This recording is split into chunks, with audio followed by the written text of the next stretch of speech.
Hello dear RBI aspirants. So guys, if you are preparing and if you are targeting RBI Grade B exam 2025, I think the wait is over. The notification is just around the corner and I think it is high time you started preparing and giving everything that you can to prepare for this exam. So guys, for the same reason, what we have done here in this video is we have compiled the previous year questions for RBI Grade B Phase 1 for English language, and we have put them together for you to understand what level of questions are asked in the exam, what is the difficulty and what is the question type that you are going to face in the exam, and based on the previous year analysis and the questions, you will be able to understand and you will be able to prepare accordingly. So इस video का purpose है आपको prepare करना. This the purpose of this video is to prepare you for the type and the kind of questions that you face in RBI Grade B Phase 1 exam. See, the question level is not very difficult in Phase 1. Reason being because there is another paper for Phase 2 for English language, which is descriptive English, right? But in Phase 1, the level of questions is not extremely high. So you can see the questions and the solution of these questions in this video. But guys, before we go any further, don't forget to like the session. And guys, if you need the PDF of this session, the link is given in the description of our video. You have your Telegram channel where we provide such PDFs on a daily basis for your preparation and for your journey. So go join the Telegram channel and download the PDF of this session for absolutely free of cost. And guys, before we start this session, I would also like to inform you about the guidebook. Now, this is a comprehensive RBI Manager guidebook wherein we have discussed pattern, syllabus, strategy, everything for you. Now, this includes your complete syllabus for your RBI exam. What are the important topics? What is the analysis of the previous year questions? What are the resources that you can use for your preparation in this exam? And everything that you need to start your preparation for your RBI Grade B. This is a 6-step strategy which will help you in developing your understanding of the exam and which will also provide you necessary inputs to prepare for this exam holistically. So guys, come join us and let's start this, let's start the video for the previous year questions.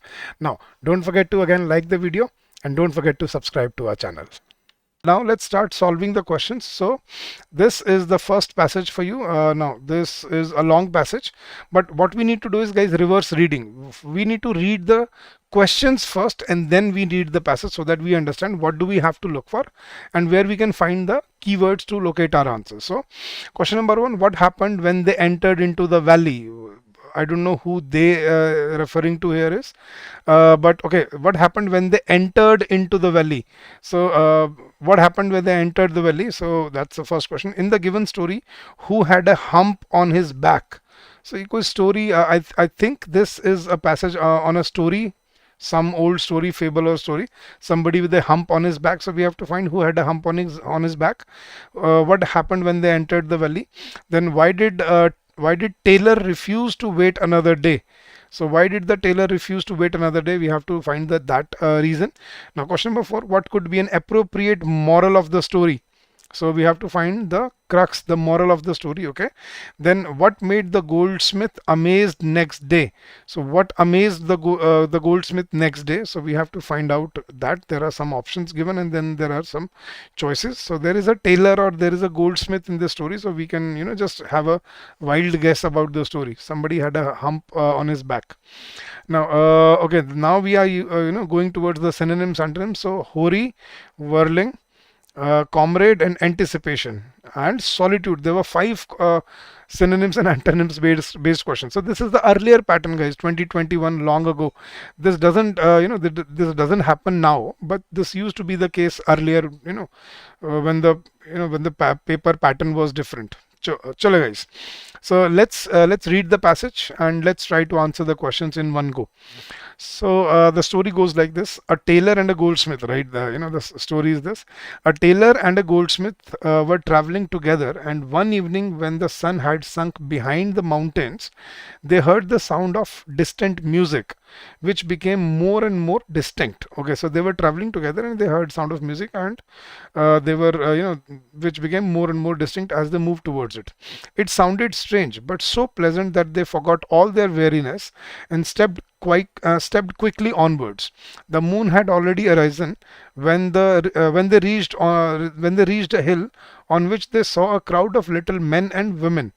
Okay, so the moon had already arisen when they reached a hill on which they saw a crowd of little men and women who had taken each other's hands and were whirling round in dance with the greatest pleasure and delight. So whirling is, circling around. So whirling is when, when they hold their hands and when they dance around. So that's whirling. All right, they sang to it most charmingly, and that was the music which the travelers had heard. In the midst of them sat an old man who was rather taller than the rest. He wore a party-colored coat, and his hoary beard. Hoary beard is, I mean, which is very, not very well organized, long with white hair. So that's hoary. So and his hoary beard hung down over his chest. The two remained standing full of astonishment. I mean, the goldsmith and the tailor. The two remained standing full of astonishment and watched the dance. The old man made a sign that they should enter, and the little folks willingly opened their circle. Okay, the goldsmith who had a hump. Okay, so goldsmith had a hump. So this is the one answer that we found here. So the goldsmith who had a hump, and like all hunchbacks, was daring enough and stepped in. So the goldsmith, without any shame, without any hesitation, he, joined in.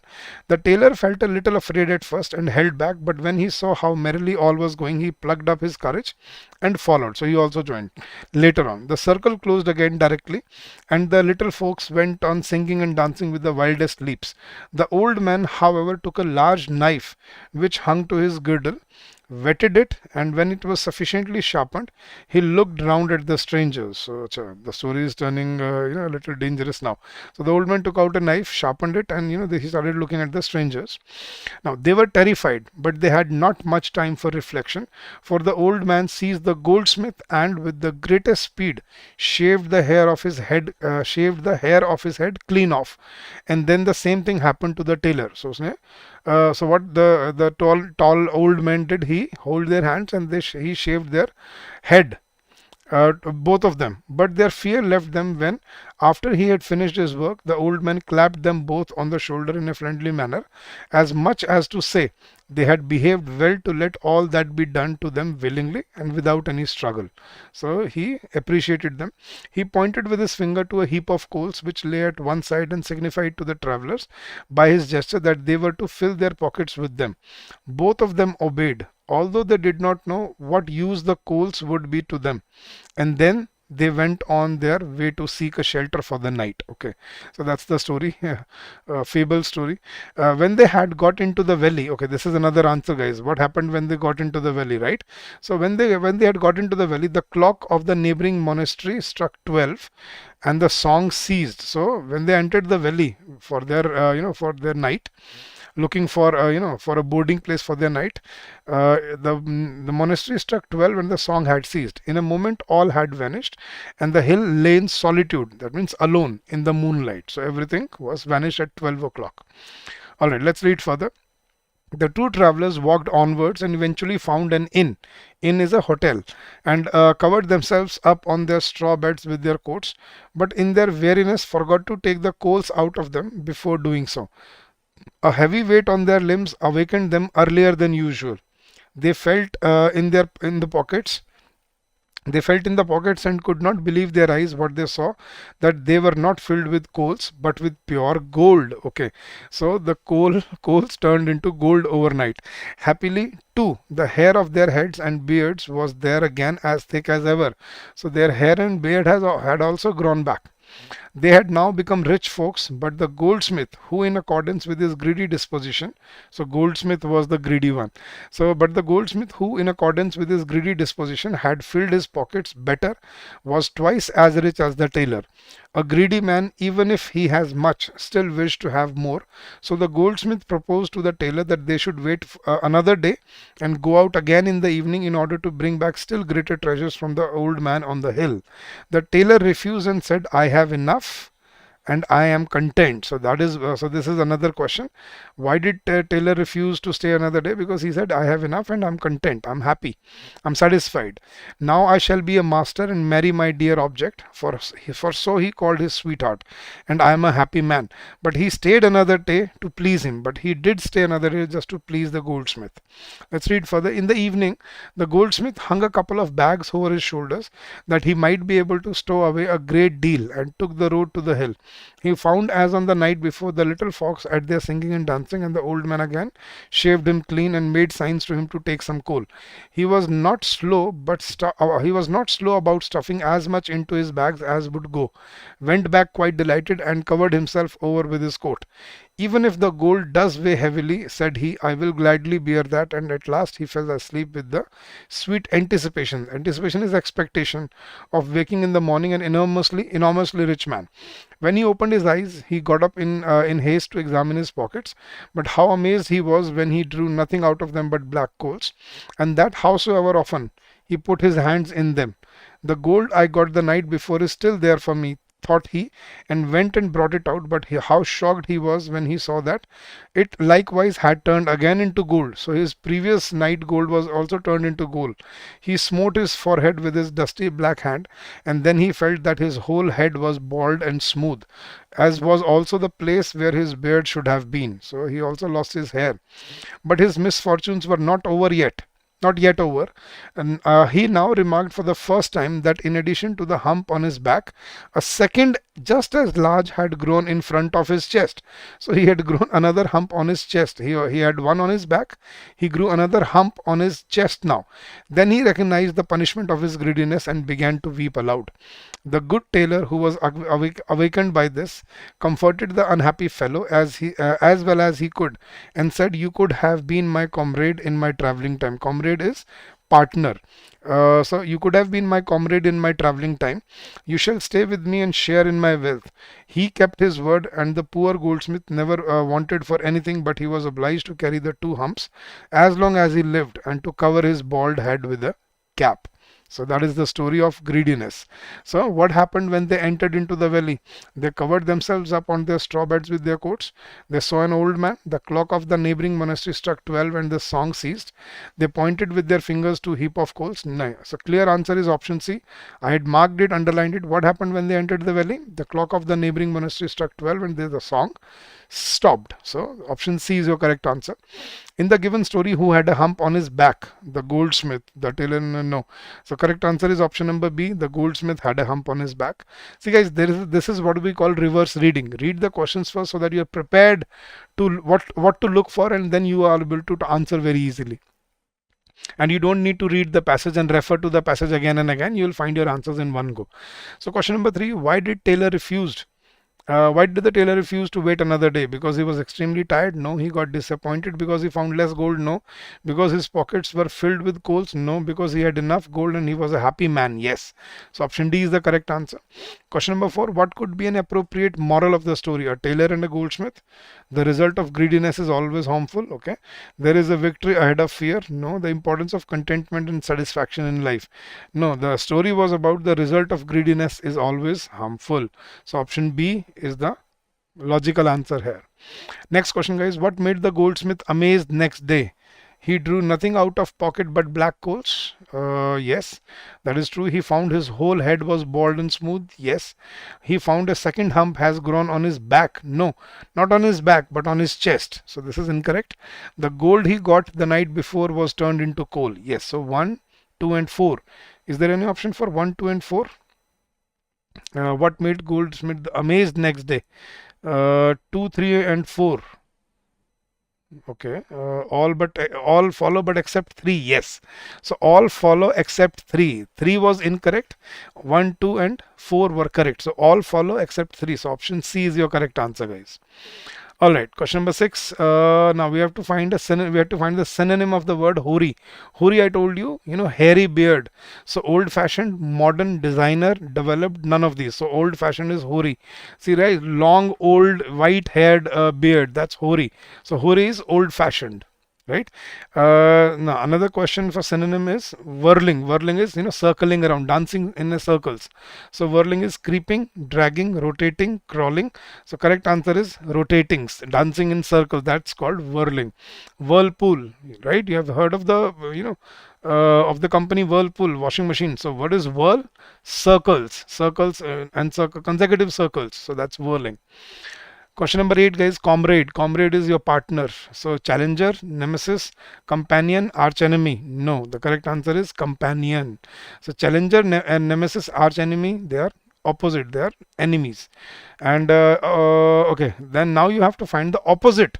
So now you have to find the opposite of the word anticipation. So anticipation is expectation. So expectation, intuition, foresight, astonishment, or none of these. Anticipation, we have to find opposite, right? So expectation, intuition, foresight, astonishment, anticipate karna, something you can anticipate, that means you can guess, and astonishment is something you did not anticipate, so that is why you are astonished. So option D is your correct answer. Now it could have been none of these, but I think astonishment is the right opposite of anticipation. So something you can anticipate, something you expect, but astonishment, something that suddenly happens, so that is astonishment. So option D is the correct answer. And question number 10, opposite of the word solitude. Solitude is to be alone. So loneliness, we have to find opposite, guys. Remember, loneliness is synonym, company is opposite, isolation is synonym, reclusion is synonym. So company is the right opposite of the word solitude. So there were 10 questions on this passage. See, so easy, such a kiddish, childish story, but 10 questions. See, sometimes usually students, what they do is they skip the whole comprehension part without even looking at it. So they could have scored 10 good marks out of it if they had just tried it out. But nonetheless, we'll cover all the questions here. So next set of questions, guys, what we have to do is, this is sentence improvement, I think. So in the sentence, some part of the sentence is highlighted in bold. Which of the options given below the sentence should replace the part printed in bold to make the sentence grammatically correct? Yes, so sentence improvement. If no correction is required, choose option E, no correction is the answer. Okay, let's read the sentence, guys. Maslow's hierarchy of needs states that we must satisfy each need in turn, starting with the first, dealing in the most obvious needs of survival itself. Starting with the first, starting with the first starting with no, starting with the first one, that not first one, starting with the first, which deals with or which is dealt with. No, guys, not which is dealt with the most obvious, which deals with. So correct answer is not dealing in. So guys, you don't see deal in. Deal in means you you work in some industry. For example, he deals in medicine, he deals in property, so that is deal in, but here it should be deals with. So deals with was the incorrect part here. So deal in, incorrect, which is dealt with, incorrect. First starting with the one, see, this cannot be used after in turn, first starting with the one that deals with the most obvious. No, the correct answer is option A, starting with the first which deals with the most obvious needs of survival itself. I think you must have read the Maslow's theory in your management part, guys, so I think you would know this. Alright, guys, next question. An individual's behavior may change over time, becoming bizarre if medication is stopped, and returns closer to normal when receiving appropriate treatment. And an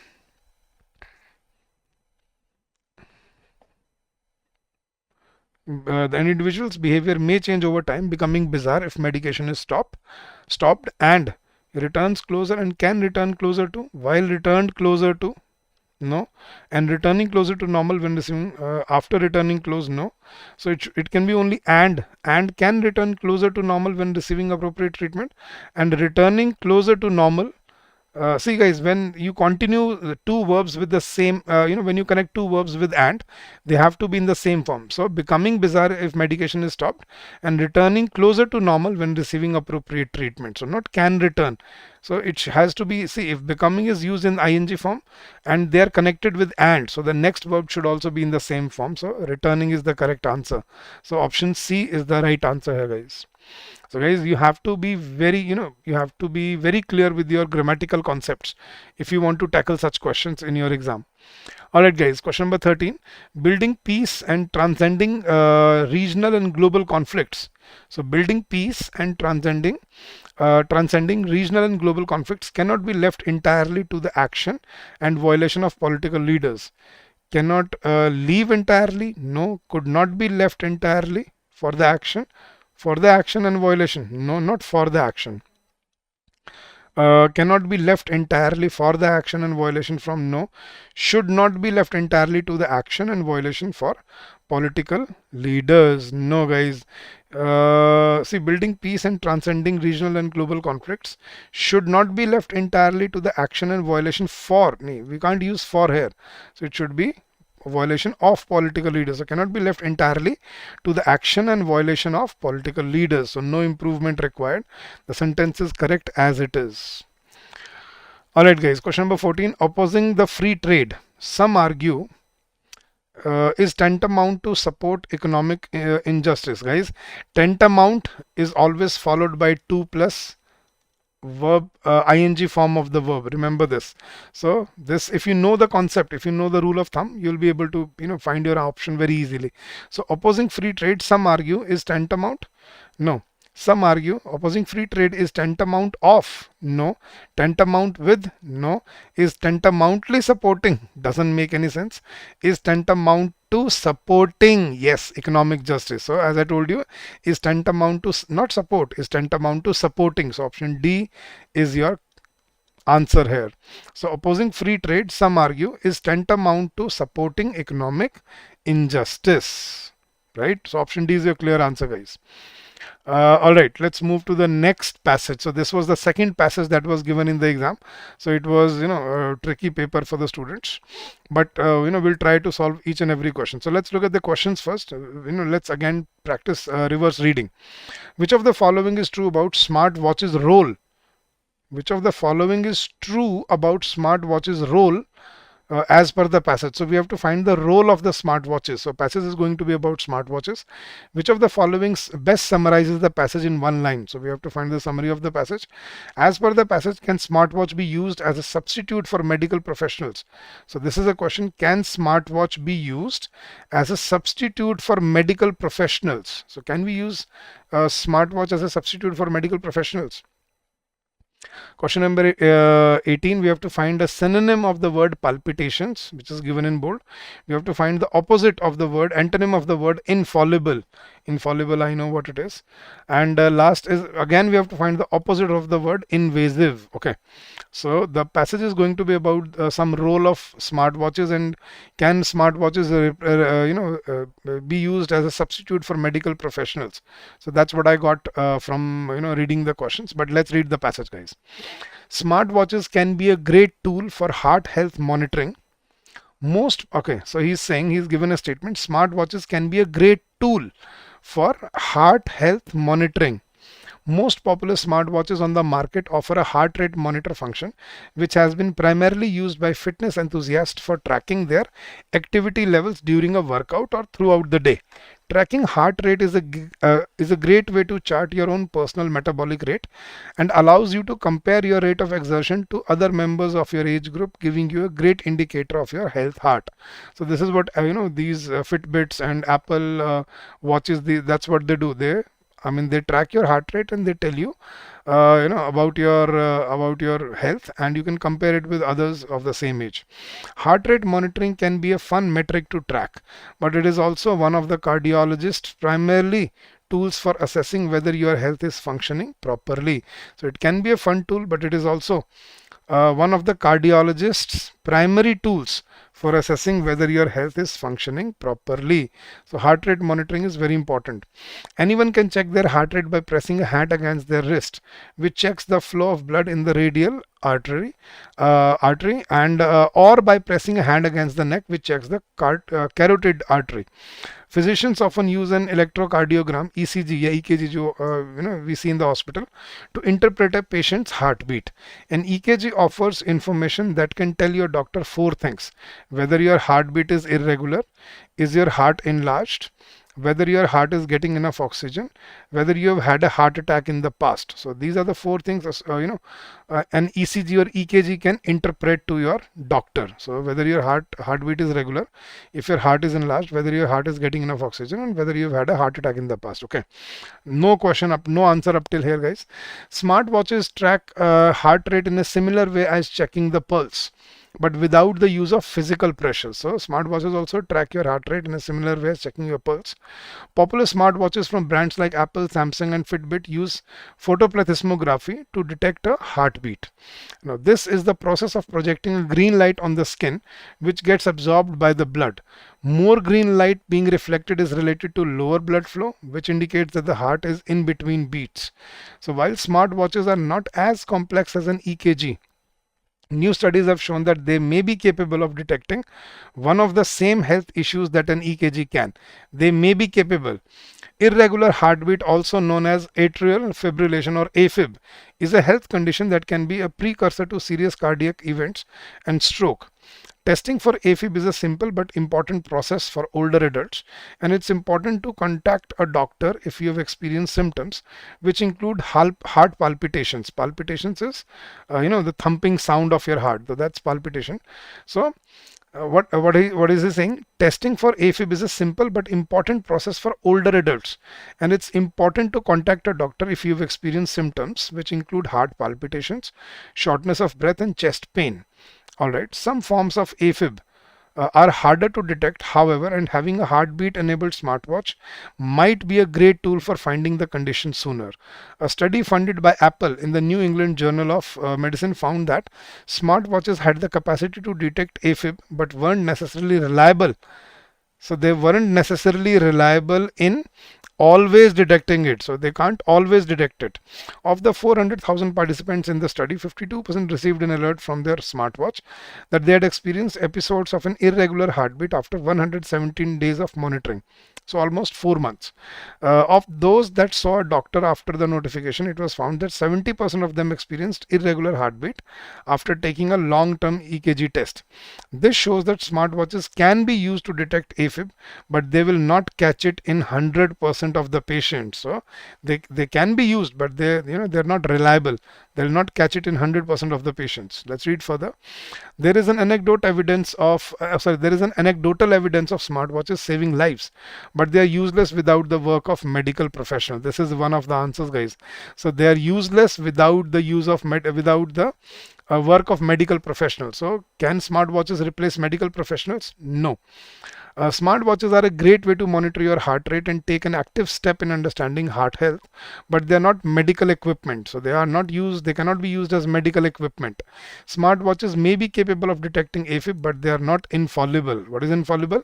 Somebody who does not, or something that does not make a mistake. So they are not infallible. They can make mistakes, and no substitute for the advice of a trained cardiologist. So they cannot replace a medical professional. It is clearly mentioned.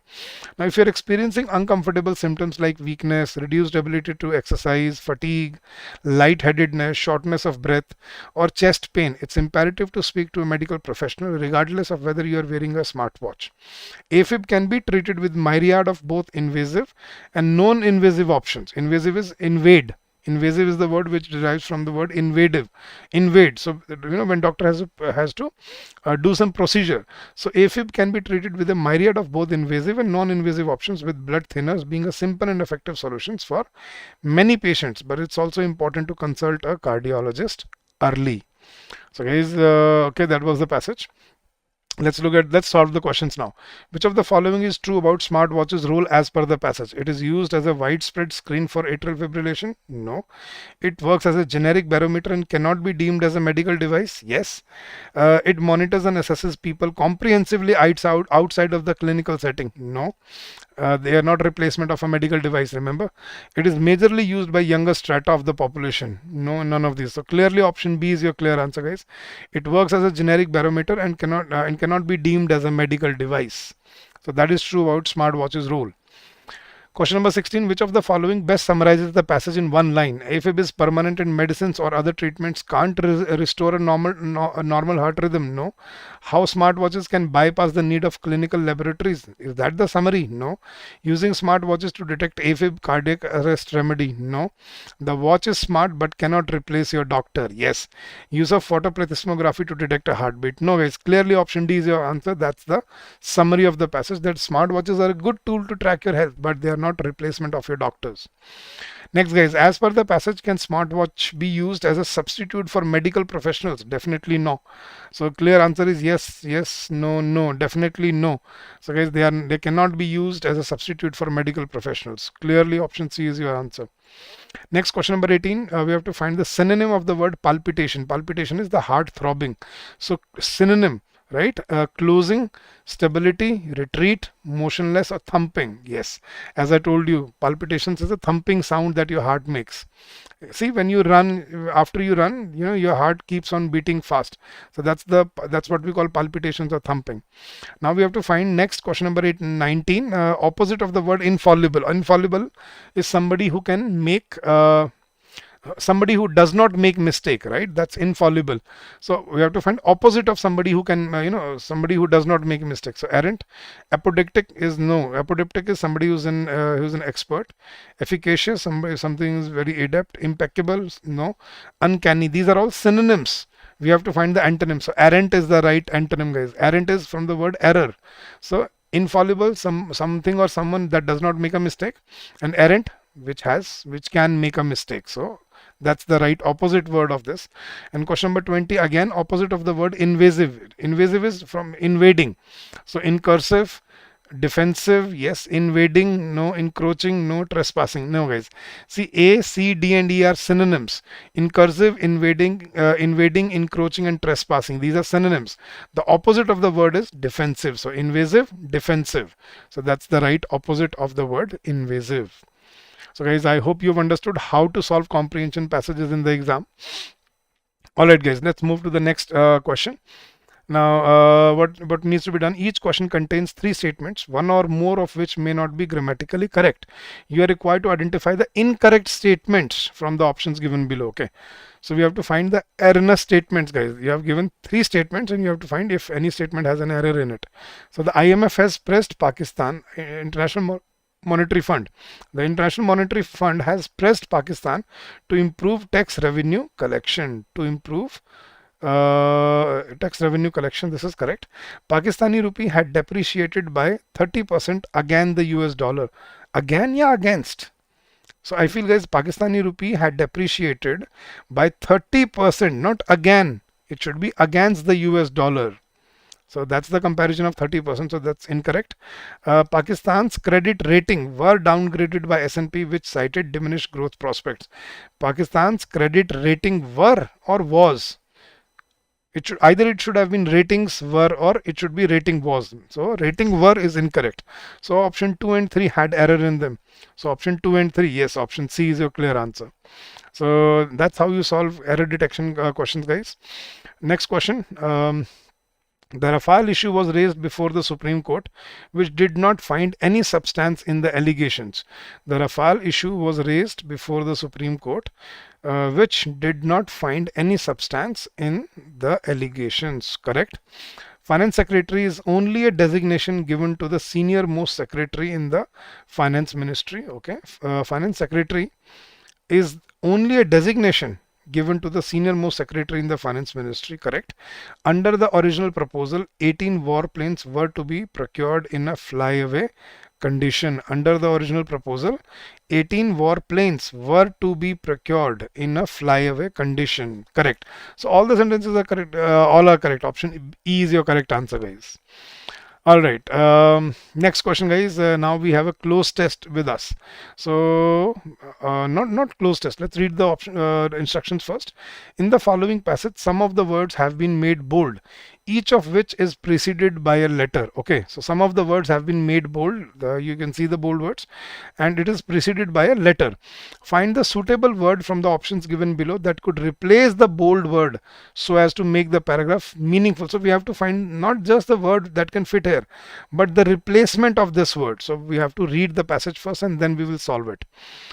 Former RBI Governor Raghuram Rajan's note of caution on the next financial crisis that could be building up needs to be taken in all consideration. Okay, so he is given a note of caution for the next financial crisis that could be building up. Raghuram Rajan has given a note of caution on the next financial crisis that could be building up and needs to be taken in all consideration. Okay, in his note to Parliament's Estimates Committee on Bank Non-Performing Assets (NPAs), Mr. Rajan has established, so we have to find the replacement of the word established. Mr. Rajan has established three major sources of potential trouble. Mudra credit, which is basically small ticket loans granted to micro and small enterprises, contributing to farmers through Kisan credit cards, and third, and contingent liabilities under the credit guarantee scheme for MSMEs run by the Small Industries Development Bank of India, so SIDBI. Alright, so contributing to farmers, so we have to find the replacement of the word contributing to farmers through Kisan credit cards, and contingent liabilities under the credit guarantee scheme for MSMEs run by the Small Industries Development Bank of India, which is SIDBI. The disbursement under Mudra loans alone is rupees 6.37 lakh crore, which is over 7% of the total outstanding bank credit. So he's saying the disbursement under Mudra loans alone is 6.37 lakh crore, which is over 7% of the total outstanding bank credit. These loans have been sanctioned under the Pradhan Mantri Mudra Yojana, which aims to fund the unfunded and is a scheme, signature scheme of the NDA government, Modi government. Given that these are small loans up to 10 lakh rupees each, with the borrowers mostly from the informal sector, banks have to monitor them very closely. So what he says further, it is debatable whether banks have the resources and manpower to do this when they are chasing the bigger borrowers for business and increasingly these days recoveries. The risk is that these small ticket loans will drop under the radar and build into a large credit issue in the course of time. True. The same logic holds true for crop loans made through Kisan credit card. So that is the note of caution. So we have to find the replacement of the word. Let's read it now. Let's solve it, guys. Once you've read it, once you've understood the whole thing, now you are in a better position to answer your questions.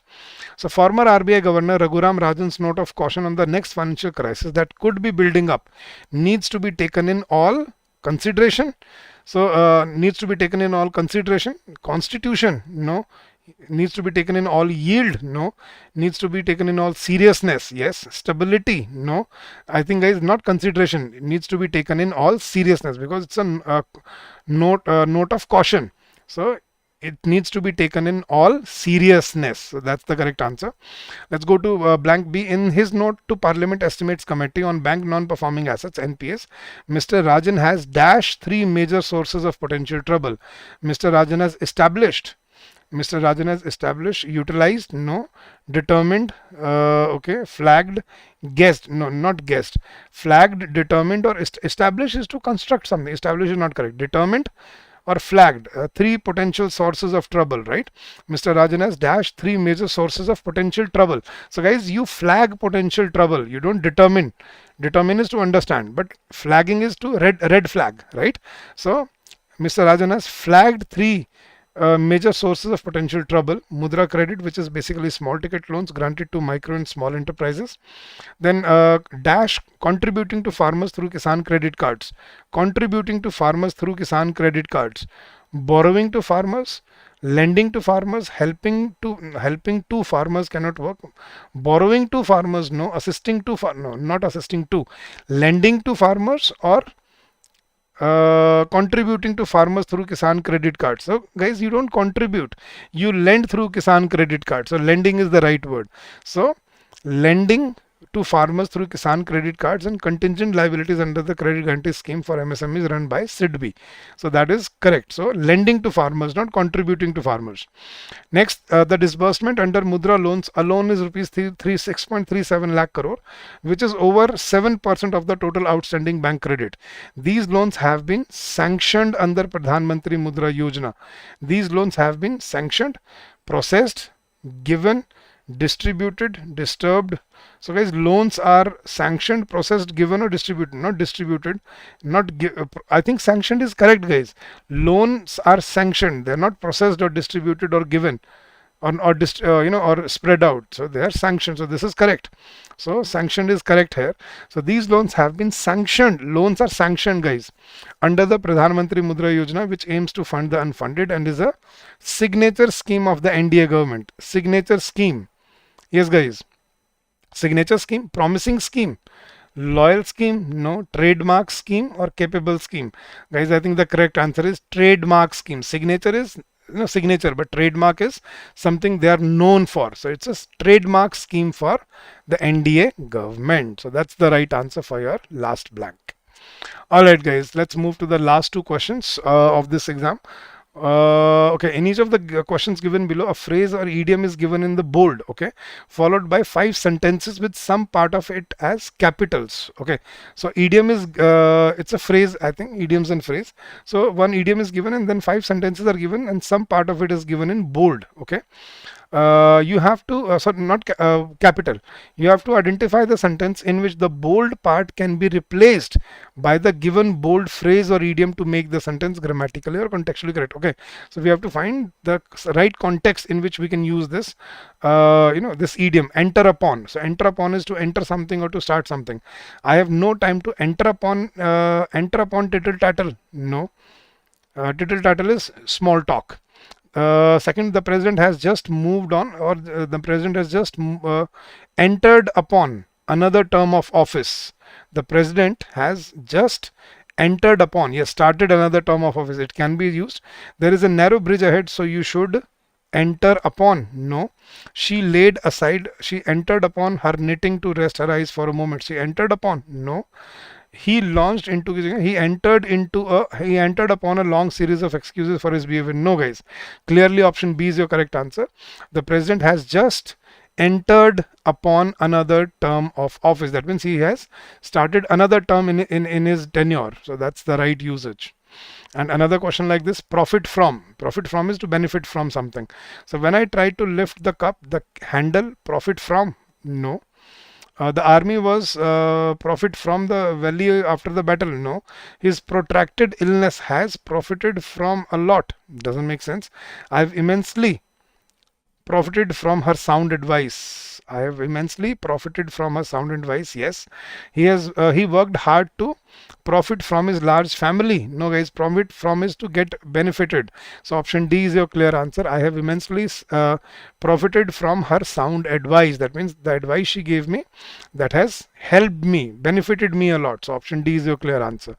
So guys, this was your previous year question for the RBI Grade B exam for the year 2020. Reading comprehension as the first question in the exam. Do not start with reading comprehension. Start with shorter questions first. Okay. So you start with shorter questions and then you move towards the longer questions. That is how you will, you will achieve efficiency in your answers. Okay. All right, guys. So, but we are just solving the passage. So let's see what we have to do. So in reading comprehension, you don't read the passage first. What you do is you read the questions first. So the first question is, okay, as a sentence is given to you with the 1 2 3 4 5 1 2 3 4, we have to find the erroneous part in this. Okay, so this is error detection based on reading comprehension. See, you can face such questions in the exam. Error detection on the basis of one sentence given in the passage. Okay, second is, why did the lifelong learning schemes in the UK fail in the past? So we have to find the reason or reasons why lifelong learning schemes failed in the UK. So I think the passage is going to be about some lifelong learning schemes in the United Kingdom. Okay. Second question is, why are the politicians in UK also targeting those already in the workplace for lifelong learning schemes? Why are the politicians targeting those who are already in the workplace for lifelong learning schemes? Okay. With which of the following statement is the author most likely to agree? Okay, so we'll get this after reading the passage. We have to find a synonym of embark and we have to find the antonym of resilient. and I think we have 6 questions on the reading comprehension. So I think we can solve it. So let's go through it quickly, guys. We know what you have to find. See, guys, when you read the questions first, you prepare yourself for, for before you reading the before you read the passage, you are mentally preparing yourself what you are going to face. So I know this is passage is going to be about UK. There is going to be something about lifelong learning schemes, people in the workforce, something like that, right? So I'm mentally prepared now to read and to identify what I have to locate in the passage. Okay, so you need to know what you have to look for before you start reading the passage, and that is why you read the questions before reading the passage. Now let's read the passage, guys. The United Kingdom aspires to be a knowledge economy working at the top of the production chain. The government has lifted student number caps to create more university places. For those who prefer a work-based route to higher skills, there are new degree apprenticeships. Okay, this is great. It's essential that young people get the best possible preparation for adult life and the opportunity to embark. Embark means to start, to initiate on interesting and satisfying careers. But now this is the sentence where you have to find the erroneous part. But the number of 18 years olds in the not 18 years olds, it should be 18-year-olds.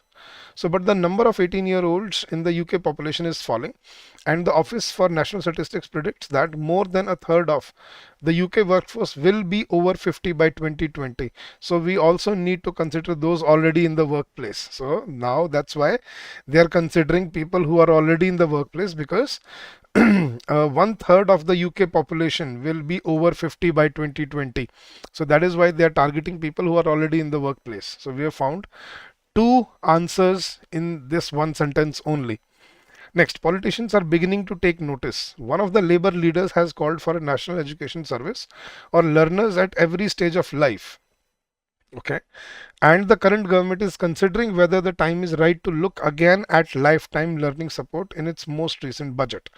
As part of this support, politicians have promised that in addition to loans already available for further and higher education, it will introduce loans for level 3 to 6 training in further education, part-time second degrees in science, technology, engineering and maths STEM subjects.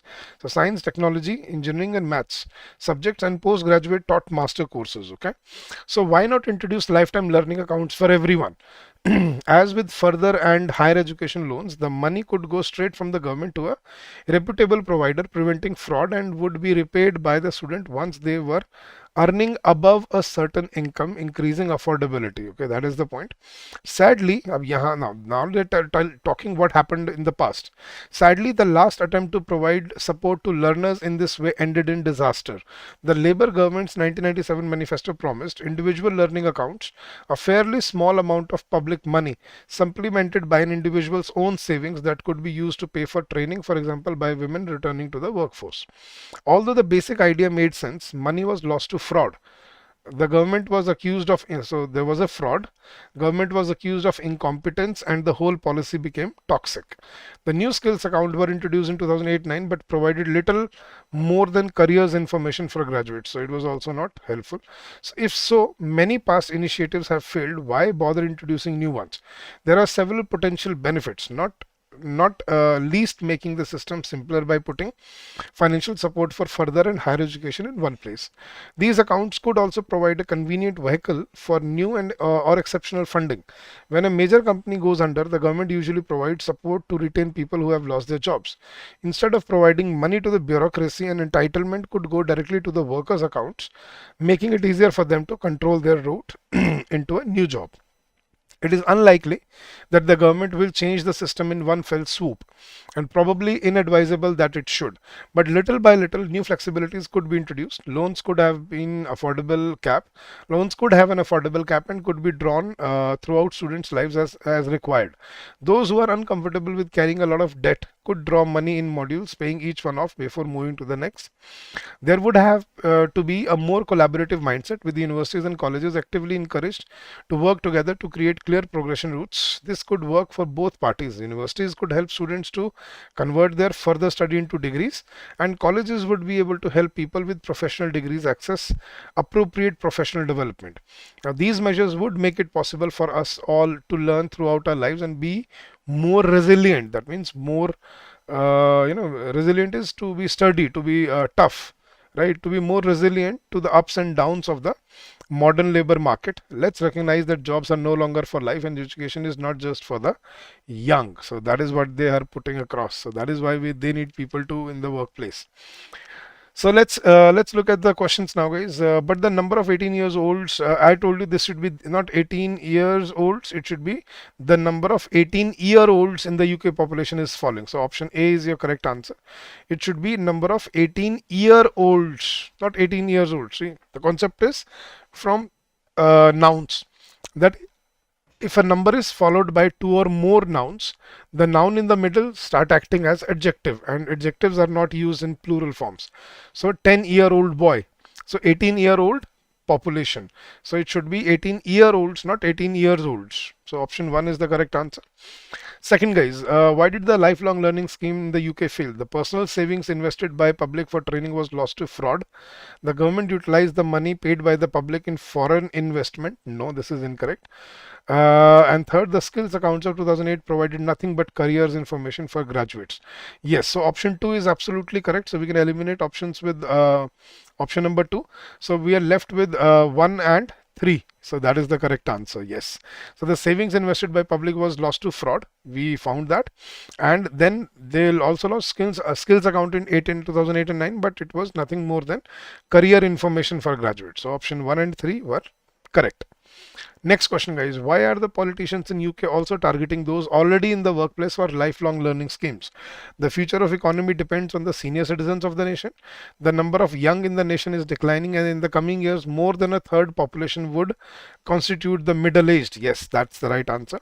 The government has realized that women need to be given equal opportunities. It's not just about women, it's about people who can work in the workforce, and the ones at the workplace possess outdated and futile skills need to be familiarized with the emerging technologies. No, the correct answer is option number B. The number of the young in the nation is declining, and in the coming years more than a third population would constitute of the middle age. That is why politicians are also targeting people who are already in the workplace. So option B is the correct answer. Next, with which of the following statements is the author most likely to agree? Previous initiatives to help learners of all ages have been beset by problems, but it's time to look at new models for a shifting employment landscape. Correct. The future of the knowledge economy of the UK is bleak as the number of young people is drastically declining. That's also true. And the government is reluctant to create smooth process through which maximum people can benefit from lifelong. No, government is not reluctant. They are trying to do it, but they have failed in the past. So this is incorrect. So 1 and 2 were correct. Third is incorrect. So 1 and 2, yes. Option D is your correct answer. Next question, guys. We have to find the synonym of embark. Embark means to start a journey. So terminate, no. Opposite, initiate, yes. Preoccupy, no. Relevance, what is preoccupy? To occupy means to own something. Preoccupy is when you already own something. Relevance, how relevant it is? No. Associate is to make an association. No. The correct answer is initiate. So embark means to initiate, to start a journey. And we have to find the opposite antonym of the word resilient. Resilient is strong, sturdy. So steep, tough, plaint, ignominious, and equal. No, guys. See, equal is when you are when you are the same. Ignominious, somebody who's very strong. Tough, again strong. Steep, somebody who's very deep. But plaint means somebody who easily gives up, somebody who's very simple, somebody who's very simple minded, somebody who doesn't work hard enough. So that is plaint. So opposite of resilient would be plaint here. So option C is the correct answer. All right, guys, let's move towards the other questions. Now what we have to do, we are given a sentence and we have to find the erroneous part. So error detection, basically we are given a sentence, we have to find the erroneous part in this. So let's read and let's answer the questions. Inefficiency high school learning eventually hurts the ability of students to take on global competition and turn into world beaters. Okay, world beaters, world leaders. Okay, but still I found the error in the first part, not inefficiency high school learning. It should be inefficient high school learning. Inefficient high school learning eventually hurts the ability, not inefficiency. Inefficiency is noun. Now we have to use an adjective here. So it should be inefficient high school learning eventually hurts the ability of student to take on global competition and turn into world leaders. So option 1 is the correct answer. Next question, guys. Political action groups lay in wait for companies that stumble in its conduct and treatment of multiple stakeholders. Guys, I think it's subject verb agreement. Look at this. Political action groups lay in wait for companies that stumble in its conduct or in their conduct. When we are talking about companies, so political action groups lay in wait for companies that stumble in their conduct and treatment of multiple stakeholders. So it should be not there, it should be there, not it's here. So political action groups lay in wait for companies that stumble in their conduct and treatment of multiple stakeholders. So option 3 is the correct answer. Next question, guys. E-business platforms operate on the principle that long-term customer lock-on is far more strategically important than short-term profits. All right. E-business platforms, e-commerce platforms operate on the principle that long-term customer lock-on, it should not be lock-on, it should be lock-in. See, guys, lock in means to associate with someone for a long period of time. So it should be long-term customer lock-in is far more strategically important than the short-term profit. So it should not be lock-on, it should be lock-in. So option 3 is your correct answer. So e-business platforms operate on the principle that long-term customer lock-in. Lock-in means to keep them associated with you is far more strategically important than the short-term profits. Next question, guys. Every kaleidoscopic elements merge together beautifully to create the most delightful and unique East Lindsay market town.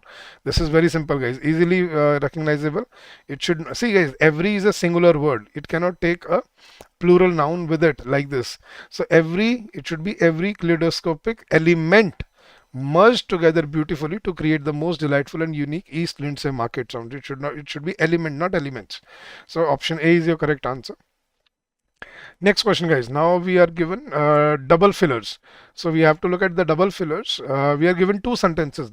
What I mean by double fillers is you are given two sentences with one blank in each, and we have to find that one word which can fit in both these blanks. So let's read the question, guys. He is sentenced to jail for consistently and dash ill-treating his wife and children. Okay. And valuable programs could have saved lives but involved greater scrutiny of the council's affairs were dash abandoned.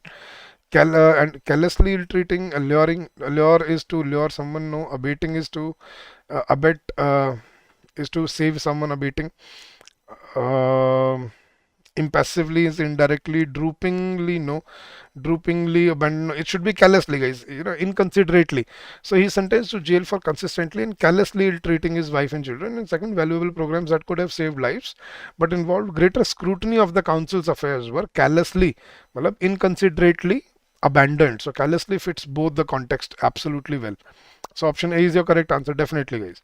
All right, next question. John's dash behavior is to get him in a lot of trouble one of these days. When the astronomer looked into the telescope, he was shocked by the sight of a star moving in a dash path.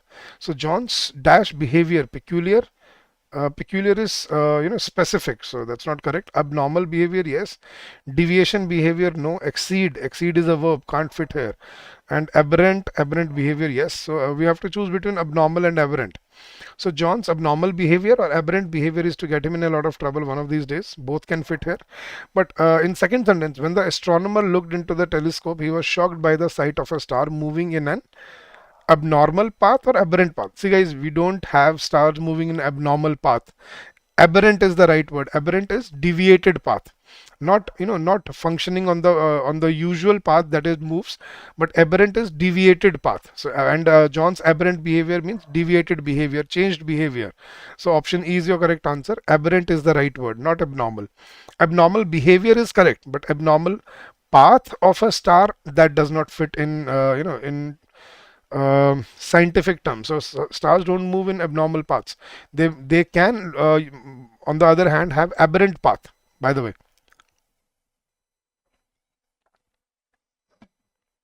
Alright, guys, so option E is your correct answer. Next, when police officers questioned him, he became dash and tried to hit one of them. Okay, the boys found it hard to get along with Tom because he always said dash things. So it's a negative word. Amicable is friendly, no. And he became abhor. Abhor is a verb, can't fit here. He became resolute. He said resolute things, no. Belligerent, yes. Rude and angry. And requite, requite is again very calm. So correct answer is belligerent. Clearly, he became belligerent, he became angry and tried to hit one of them. And boys found it hard to get along with Tom because he always said belligerent things. So option D is your correct answer. Next question, guys. Okay, now we have to match the column. So guys, this is a new type of question. What you have to do is you are given three sentences which are broken into half. So first half of these three sentences is given in column A1, and second half of these sentences is given in column 2. So we have to match the column 1 with column 2 so that the sentences formed are both meaningful and grammatically correct. So they should be meaningful and they should be grammatically correct as well. So let's look at the options, guys. It takes 2 hours on the train. Let's see what it matches with. Which option? The task is cognitively demanding, no. Is harder than I thought it would be, no. But it is a little bit long by road, yes. So it takes 2 hours on the train, but it is a little bit long by road. So A with E. I'm just connecting them for now. I'll look at if they are grammatically correct later on. The scores are low because the task is cognitively demanding. Yes, so B with D. And writing a list of random sentences is harder than I thought it would be. Yes, C with E. So that's the, sorry, A, B, C, D, E, F. Oh, so sorry guys. So this is F. So A with F, B with D, and C with E. So now let's look at the grammatical part. It takes 2 hours on the train, but it is a little bit long by road. No, guys, it is not a little bit long. It should be, but it is a little bit longer when we are talking about train and road. So we are comparing two things. So it should be comparative degree here. So it takes 2 hours on the train, but it is a little bit long. No, it's not a little bit long by road. It is a little bit longer by road. So option A with F is not grammatically correct. B with D, the scores are low because the task is cognitively demanding. Correct.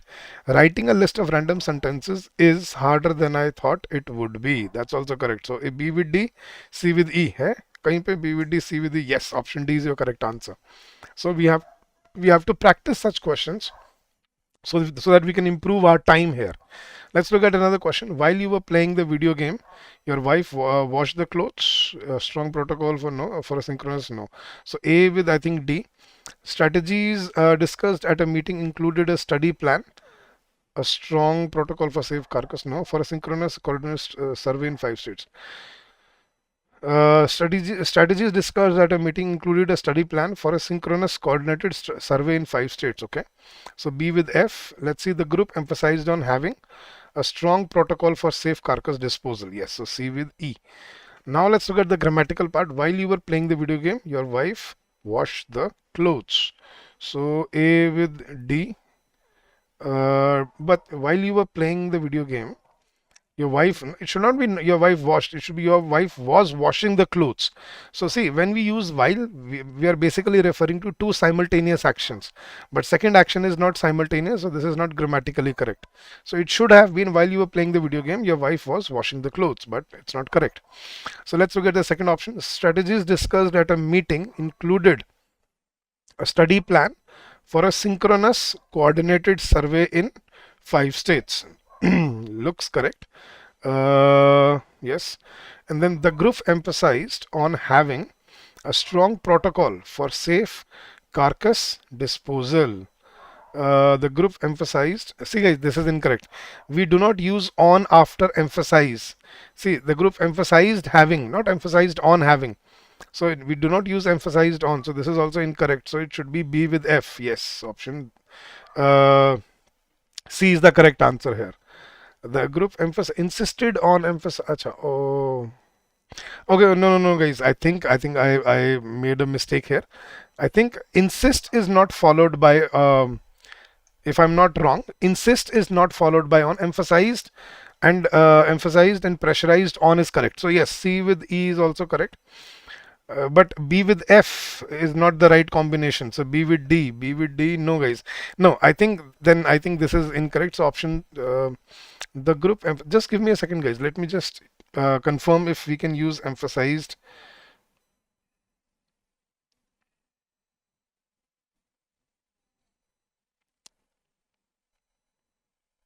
हाँ, No, guys, I was correct. Sorry for my mistake.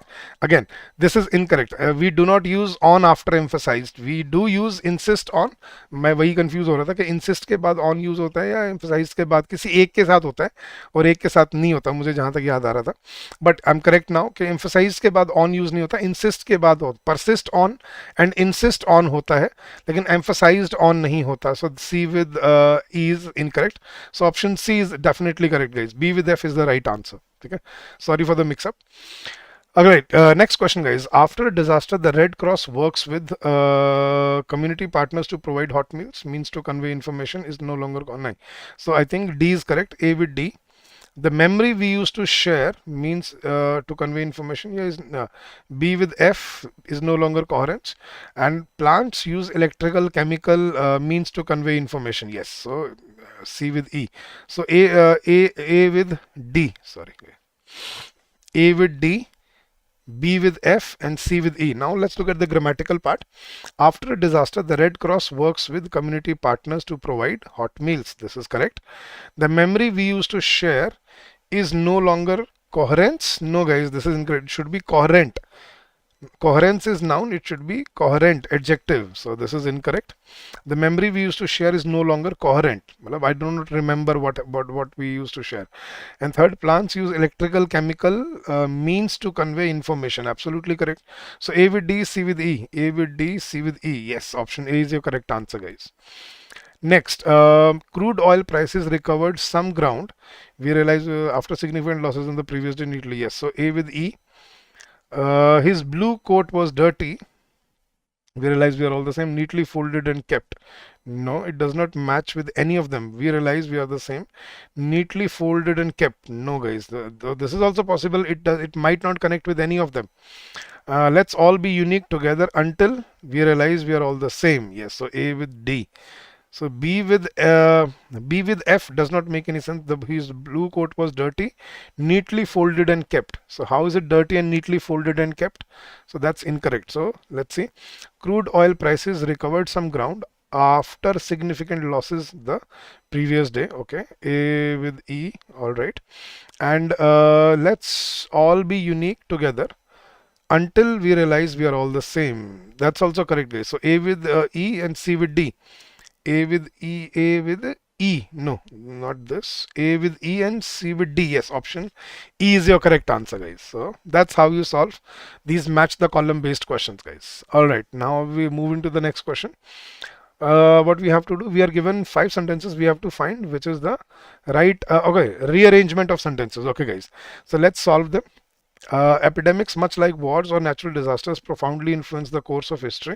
Now, guys, in such question, you also only have to find the first and the second. You'll get the sequence from the options here. So, epidemics, much like wars or natural disasters, profoundly influence the course of history. Yes, over a hundred years later. So this cannot be first sentence. No, smallpox, malaria, influenza decimated indigenous Americans after European contact in the 16th century, paving the way for Western colonization of the New World. No, guys. Again, this cannot be the first sentence. Some scholars credit the HIV/AIDS crisis of 1980s with pushing the gay right movement into the political mainstream. No. Yellow fever helped turn the tide of Haitian revolution at the beginning of the 19th century. No. So first sentence is definitely option number A, which is the broader statement, which is the introductory statement. Epidemics. See, all the other sentences are talking about diseases. The only sentence which opens the statement is option A. Epidemics, much like wars or natural disasters, profoundly influence the course of history. So which option starts with A? Option A and option D. Now we have to see A with C or A with B. Epidemic over 100 years later. No, B cannot be correct. See, there's no talk of time here, right? So it should be C. Second sentence should be C. So smallpox, malaria, influenza decimated India. Yes. So A after followed by C. So option A is your correct answer. A, C, E, then B, and then last D. That's the correct sequence here. Okay, so you can solve such questions with the help of your options. Elimination method is the best way, guys. All right, okay, there are more questions like this. Okay, let's look at the option. In everyday life, food is often used to enhance mood or treat ourselves. However, if not comforting, this cannot be the first sentence. Eating tasty food releases dopamine in our brains, which is strongly associated with desire and wanting for food. Cannot be the first sentence. Eating sweet and fatty foods may improve our mood temporarily by making us feel happier and more energetic while also satisfying. No, cannot be the first sentence. From an early age, infants learn to associate feeding with being soothed and social interaction. And I think, can it start with A?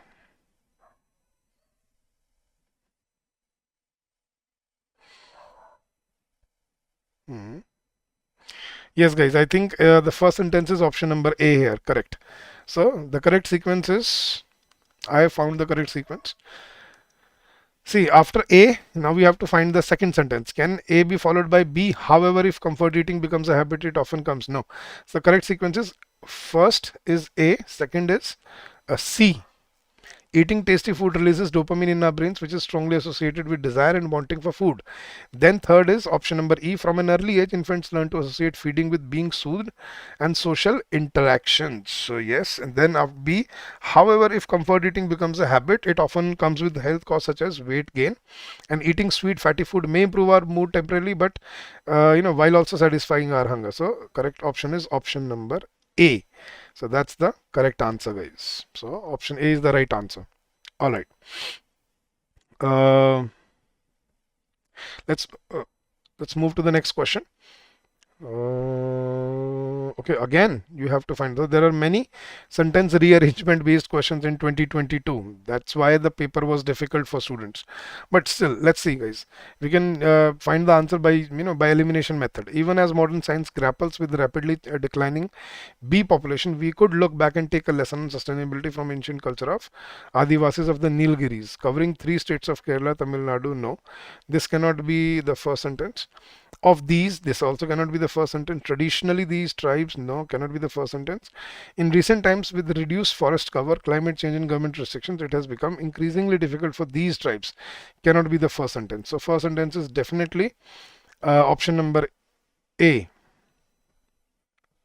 Right, yes. So, A is the correct answer.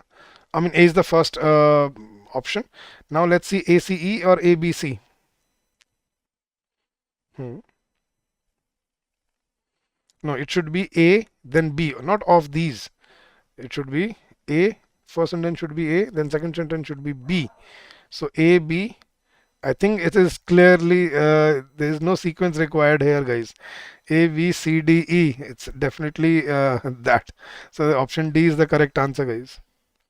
So there was no rearrangement required. The sentence could be arranged in this manner. A, B, C, D, E. That's the right combination here. All right, guys. Next question. Again, we have to find the right combination. Okay.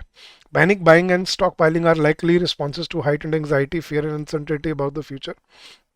Amid global spread of COVID-19, we are witnessing an increased focus on gathering food and supplies. Okay. Messages to reassure people there would be continued supply of provisions has done little to ease public anxiety. Being able to exert some control over the situation by gathering goods to store for lockdown is one way individuals seek to manage anxiety and fear and feel protected. Okay. We've seen images of supermarket shelves emptied of basics such as toilet paper, pasta, and tinned foods. Okay. I think option B is the correct, the first sentence here. Amid the global spread of COVID-19, we are witnessing an increased focus on gathering food and supplies.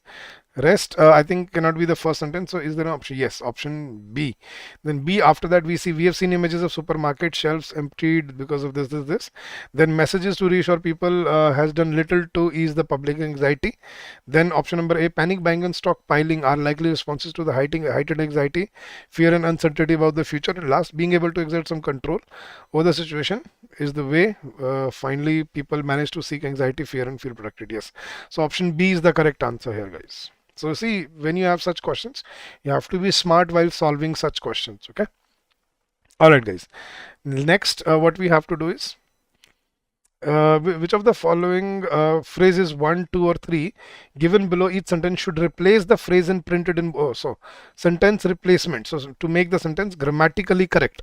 So we have to see which of these can replace this bold part, and there are a combination of this. Okay, the business looks at this new country and decides to move there. The business looks at this new country and decides to move there because from their standpoint they can make costs and be more efficient. They can make costs, nahi. From it should be not from its standpoint. So it would benefit their CEO's personal life. They can save costs and be more efficient. They can save cost, not make costs. They can save costs and be more efficient. And but to be cost efficient in tax exemption, but to be cost efficient and tax exemptions. No, guys, only I think only option 2 is correct here. So only option 2 is the right answer. So only B, only 2 is the correct answer here. Next, the company should insure its workers because if uninsured workers end up into the ER, the burden falls on society, not the company. So the company should insure its workers because if uninsured workers end up into the ER, the burden falls on society, not on the company. If uninsured workers end up into the ER, when these okay, when the uninsured workers fall ill, the burden, okay, if these uninsured workers suffer injury,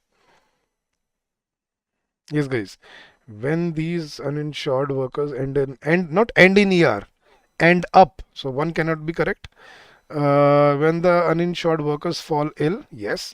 If these uninsured workers suffer injury, the burden falls on this. So both 2 and 3 can be, can replace here. So any option, yes, option D is your correct answer, guys. So both option 2 and 3 could be used here. Next, unlike in Western countries where most of the salt comes into processed foods, most salt consumed in China comes from the salt added while cooking. Unlike in the Western countries where most of the salt comes into processed foods, China comes from the salt added while cooking. Okay, where most of the salt comes into processed foods, more salts are making their way into processed foods. More salts are becoming part of the produced food. No, most of the salt comes from the processed foods. Most of the salt comes into, not comes into, comes from. Yes. So option C is the correct answer. That's what I was waiting for. Unlike in the Western countries where most of the salt comes from processed foods, most salt consumed in China comes from, see, we have used comes from. So that is why it should be comes from the salt added while cooking. So option 3 is correct. So only option 3 is the right answer. Next question, guys. The earliest rocket parts were carried to ISRO over cycles and bullock carts. That's true. We have seen those pictures. The earliest rocket positions would be positions? No. The further rocket parts would be carried to ISRO. No. The earliest rocket parts was to be carried. No, rocket parts were is correct. So no correction required here, guys. The sentence is correct as it is. The earliest rocket parts were carried to ISRO over cycles and bullock carts. That's true. Next, guys, what do you have to find? Choose the word from the following options which is opposite in meaning to the other word. So odd one out. So we have to find the odd one out from the given words: developed, incipient, inceptive, inchoate, and rudimentary. So guys, rudimentary is something very raw. Inchoate, inceptive, incipient, and developed are, which are matured, right? Grown. So rudimentary is the only odd one out. So option E is the correct answer. Next, again, we have to find the word which is opposite in meaning to the other words. Again, odd one out. Uncanny, very sharp. Bizarre, very strange. Natural, eerie, unearthly. So uncanny is unbelievable. Bizarre is again unbelievable. Eerie is again unbelievable. Unearthly is which you don't see very frequently. But natural is which is very common. So option C, natural is the odd one out here, guys. So we sometimes also find such questions in the paper that will help you to prepare better. Okay. Now we have to find which. Okay, so we are given one sentence with the blank. We have to find the correct pair of words. So we have the two of the given words can fit into. So we have to find the pair of words which can fit into this blank. Okay. In just over 3 months, the number of COVID-19 patients has swelled past 1 million, but dash information about the disease spreads much faster. But dash information, authentic information, dodgy information, clandestine information, dubious information. I think, yes, guys, dodgy is, I mean, this is fake information, and dubious is again wrong information. Clandestine is something which is hidden. Authentic is real. So B and D is there? B and D. Yes, option A is your correct answer. So, but dodgy information, yeah, dubious information about the disease spreads much faster. Next question, guys. The immediate priority, of course, is to dash the spread of the pandemic through widespread testing, rigorous quarantines, and social distancing. The immediate priority, of course, is to suppress the spread of, yes. Catalyze, no. Catalyze is to make it more aggressive. Inhibit, yes. Ascend is to take it further, yes. So suppress and inhibit. A with C. A with C, A with C, no. Oh, C with A, yes. So C and A are the right choice. So the immediate priority is, of course, is to inhibit the spread and suppress the spread of pandemic. And last question for this paper, guys. Again, we have to find the pair of words. Ratings downgrade coupled with a loss of investor confidence could lead to a dash exchange rate and a dramatic increase in the long-term rates in this environment and substantial losses for our financial institutions. So, could lead to a plunging exchange rate, proliferating exchange rate, plummeting, stagnant. Yes. So, plunging is falling, proliferating is spreading, not correct. Stagnant is which stays at a place, but plummeting is again which keeps on falling continuously. So, plunging and plummeting are the correct word. So A with C, yes, option B is your correct answer. So guys, this was the previous year paper for your RBI Grade B 2022. So the very best, guys. So first question was obviously reading comprehension. So if you read the passage, it is given to you in the PDF will be given to you in the course. So let me also read it for you. The new education policy 2020 has rightfully identified 21st century skills as fundamental to developing creators. Critical thinking and problem solving and communication and collaboration, creativity and innovation, flexibility and adaptability, initiative and self-direction, social and cross-cultural interactions, and productivity and accountability all strengthen the individual's abilities at the workplace. Relying on the traditional literacy and numeracy alone will not suffice and tends to marginalize differently abled learners. Educators could consider a design-based approach where students concentrate on a subject for 2 to 3 weeks to examine how it can be applied in the real world. But does our current classroom and content-heavy syllabus enable deep work? Also, how do we retain teachers who have been trained in traditional systems? They know terms like constructivism but do not know how it should be used in a classroom that is focused on exams rather than learning. And how ready are our future educators? In a semester-long study that used Wikipedia as a pedagogical tool for training, teacher training, 65 pre-service BA teachers were asked to improve the pages on Wikipedia related to educational concepts. Excluding a few, the content created by most participants were either sent back to them or deleted by neutral editors of Wikipedia. The content, it was found, was plagiarized, did not provide citations, lacked basic writing and grammar skills, etc. The 3 iterative cycles that were emotionally intense. After 3 iterative cycles that were emotionally intense, the teachers were able to contribute content to over 75 Wikipedia articles in English and over 50 articles in Kannada, Tamil, Telugu, Hindi, Malayalam, Gujarati, Assamese and Punjabis. All the content was related to educational technology.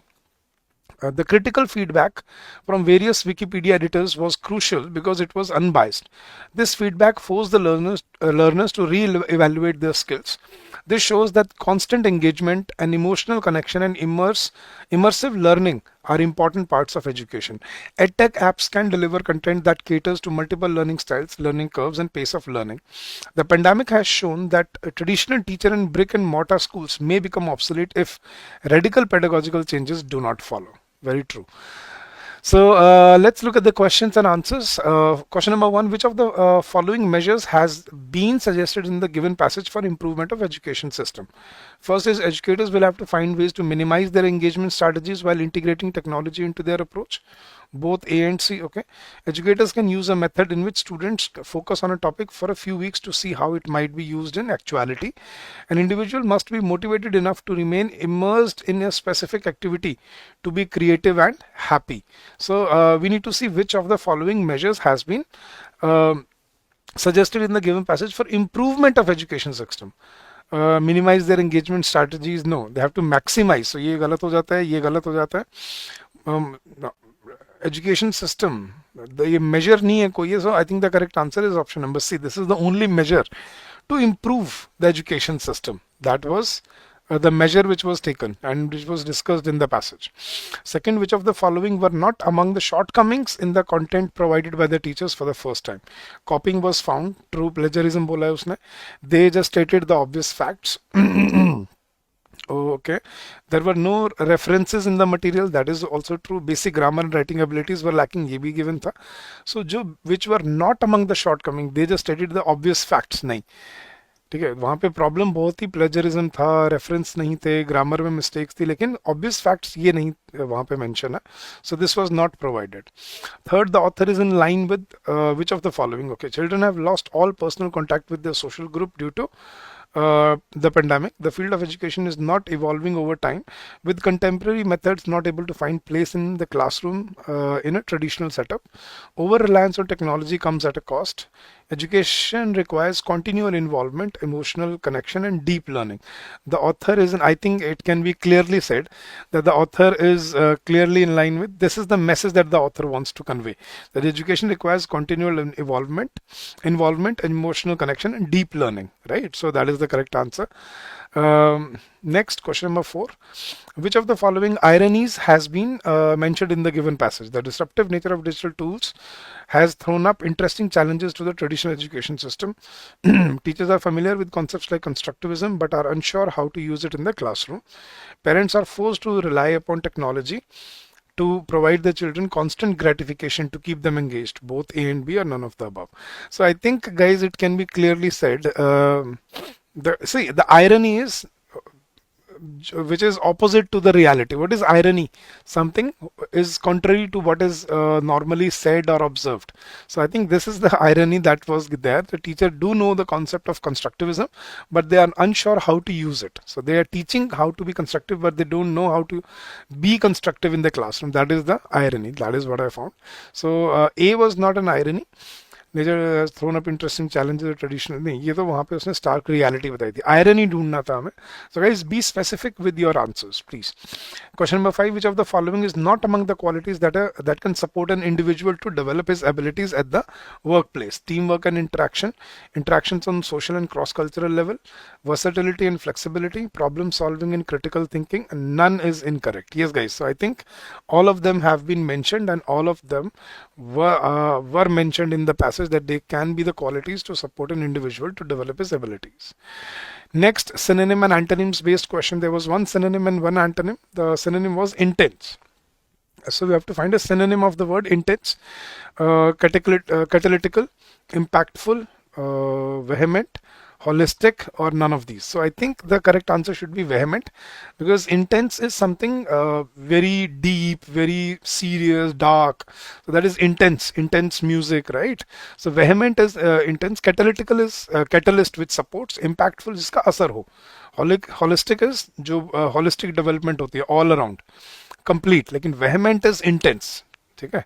So that is, deep, dark, that is intense. And we have to find the antonym of obsolete. Obsolete होता है जो खत्म हो जाता है time के साथ. obsolete हो जाता है मतलब जैसे कोई वर्ड है जिसको हम यूज नहीं करते अब, तो दैट इज ऑब्सोलीट, जो पुराना हो गया, इसको यूज में अब नहीं है. आर्काइक जिसको हम बोलते हैं, ये ऑप्शन में भी है. Contemporary, archaic, bygone, superannuated. तो ये सारे सिनोनिम है गाइस. आर्काइक भी पुराना होता है, बाइगॉन भी जो जा चुका है, सुपर एनुएटेड भी जो खत्म हो चुका है. कंटेम्प्रेरी है जो आज का होता है, ऑब्सोलीट जो पुराना हो गया है, कंटेम्प्रेरी जो आज का है, मतलब लेटेस्ट है. सो हमें एंटोनिम ढूंढना था. Opposite of obsolete would be contemporary, right. चलो, Next question, each of the following four words which may not be in their proper place. So guys, let's read the instructions. In each of the questions given below, four words are highlighted which may or may not be in their proper place. You are required to interchange these words in order to form meaningfully correct sentences. Okay. So ये word हमें bold करके दिए हुए हैं, A, B, C और D. हमें इनको देखने की कोई इसमें change हो सकता है क्या? So the motto of the US state of New Hampshire is live free or die. Okay. The motto of the US state of New Hampshire is live free or die. Appropriately enough, North Hampshire is currently the only US state offering legal certification for flying cars. But while such a vehicle sounds like a technology of science fiction, it could soon become perfectly normal figment. Nahi. I think it should be, it sounds like a figment of science fiction. It could soon become perfectly normal technology. So C should be replaced with D.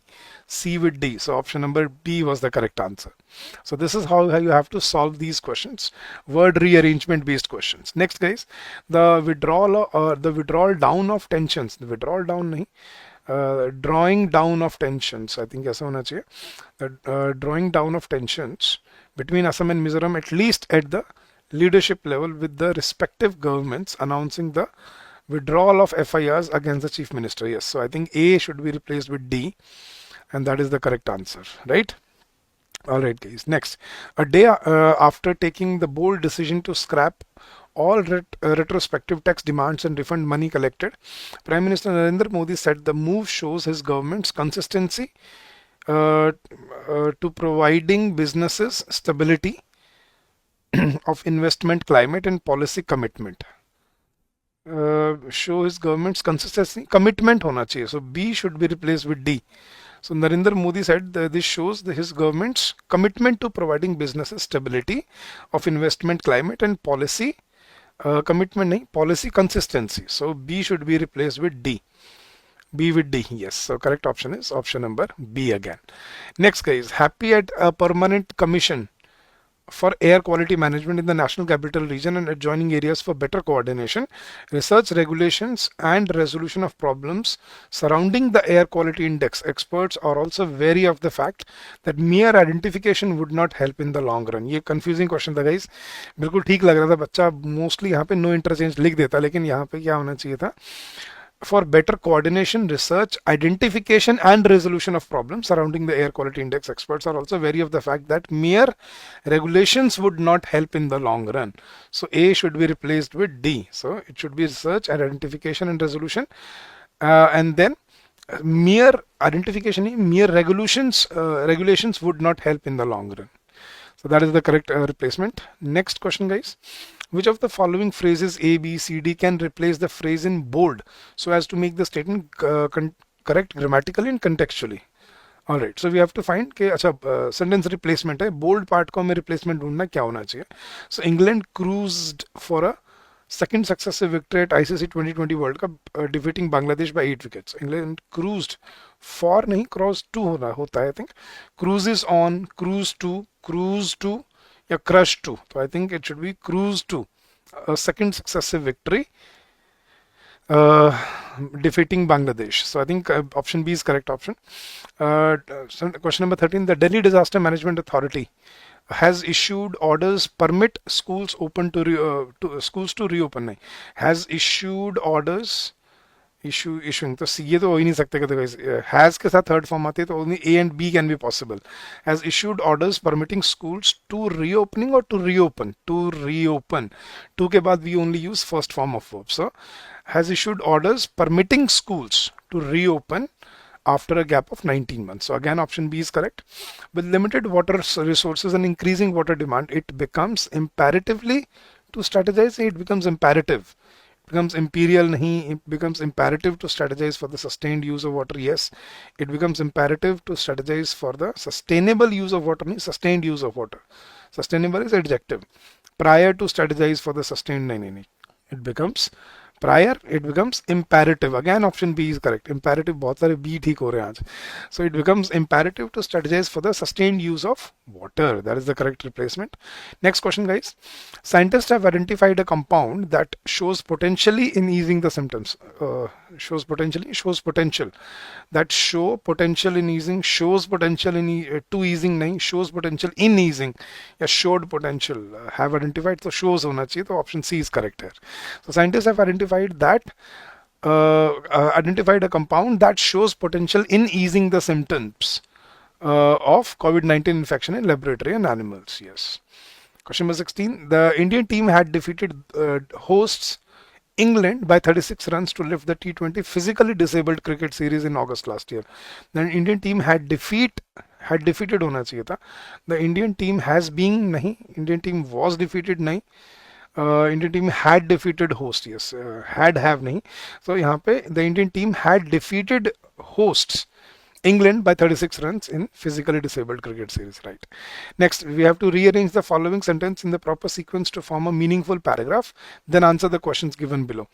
Okay, I'll not be able to solve it, but I'll give you the right rearrangement. The first sentence should be B. So this should be the first sentence. The timing of the US Secretary of Defense Lloyd Austin's visit to New Delhi over the weekend was significant for many reasons. Second was F.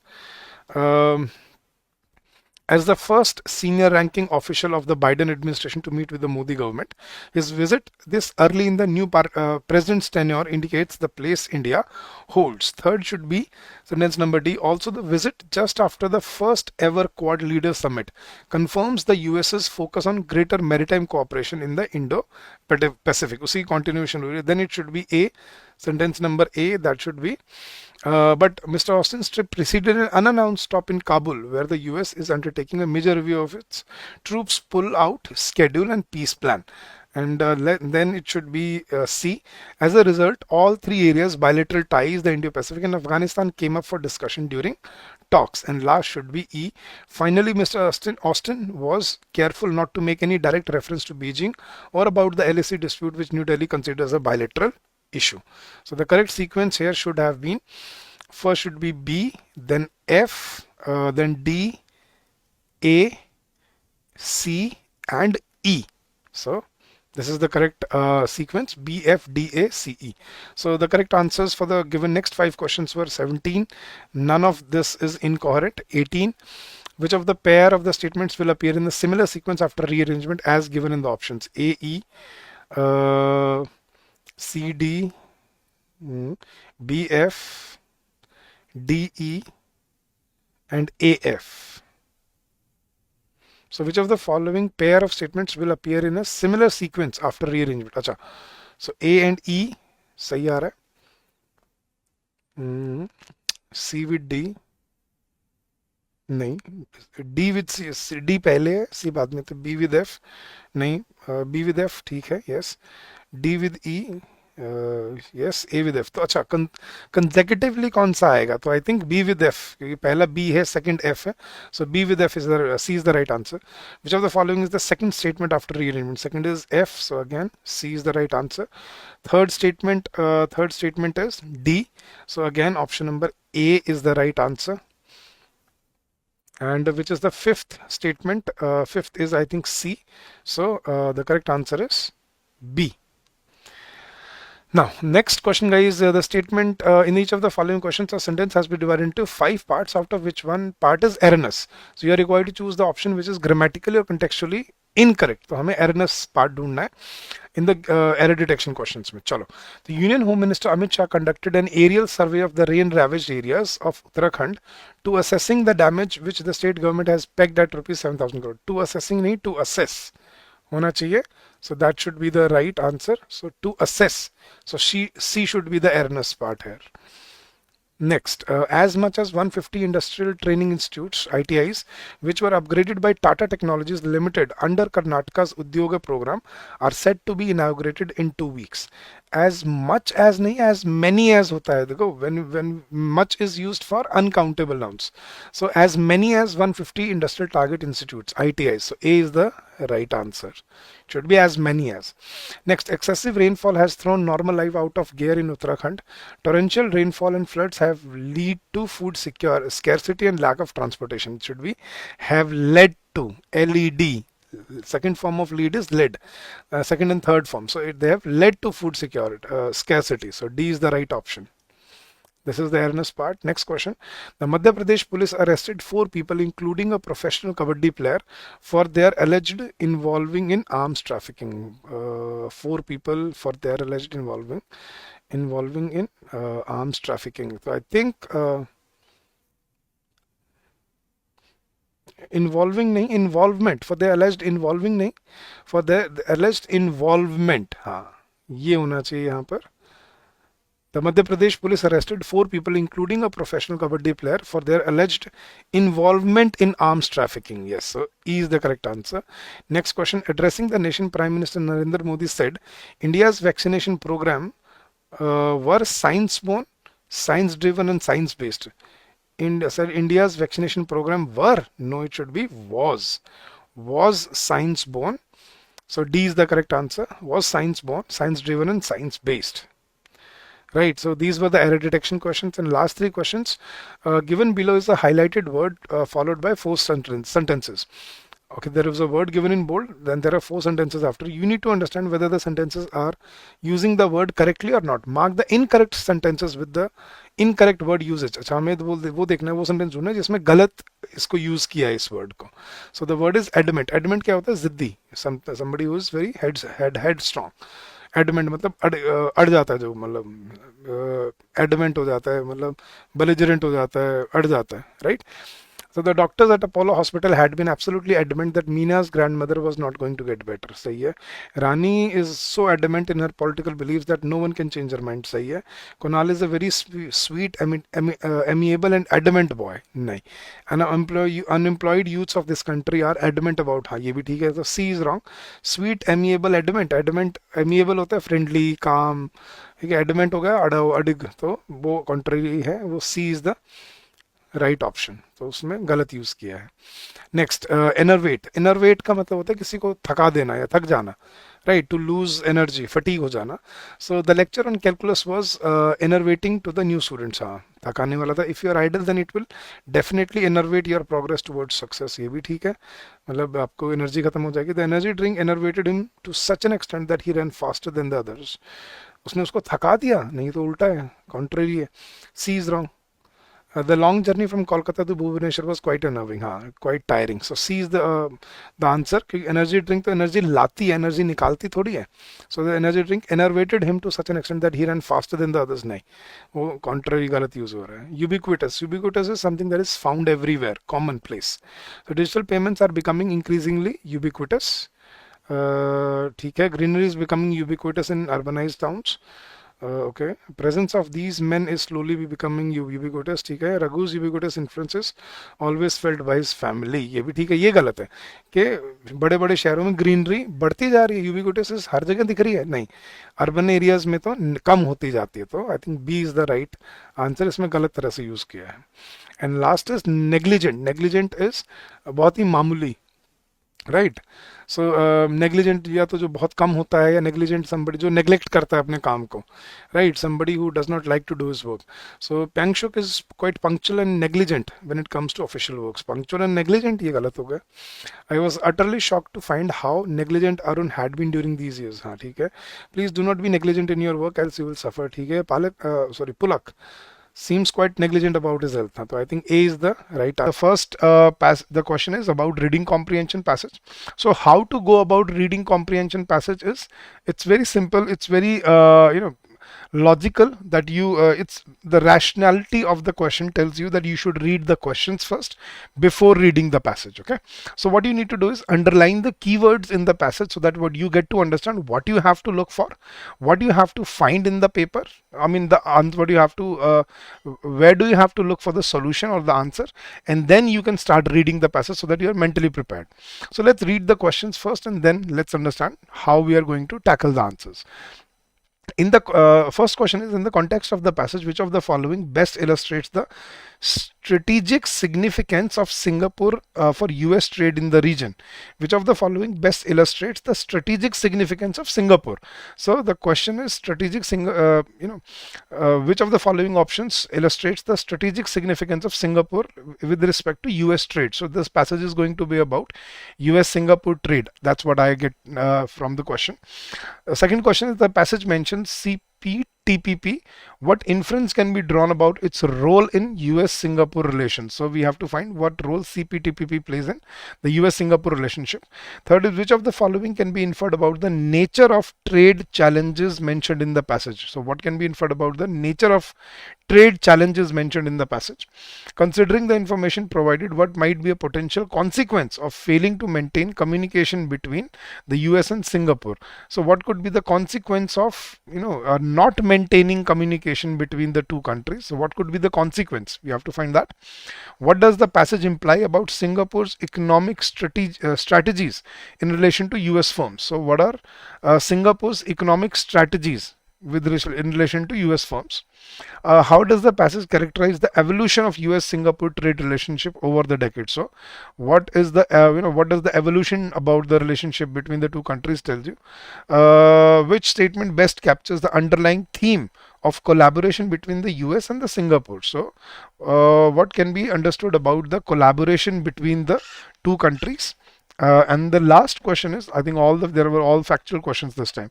So what can be concluded about the potential future of US Singapore trade relation based on the passage? Okay, now we are mentally prepared what we have to look for. So note down the keywords when you are solving comprehension, and then read the passage and then try to find the answers in one reading itself. That should be your aim for the exam. Okay, now let's read the passage, guys. The trade relationship between the US and Singapore has evolved significantly over the past few decades. This is one question, remember the last question. As a major trading partner in Southeast Asia, Singapore serves as a strategic gateway for US goods and services entering the region.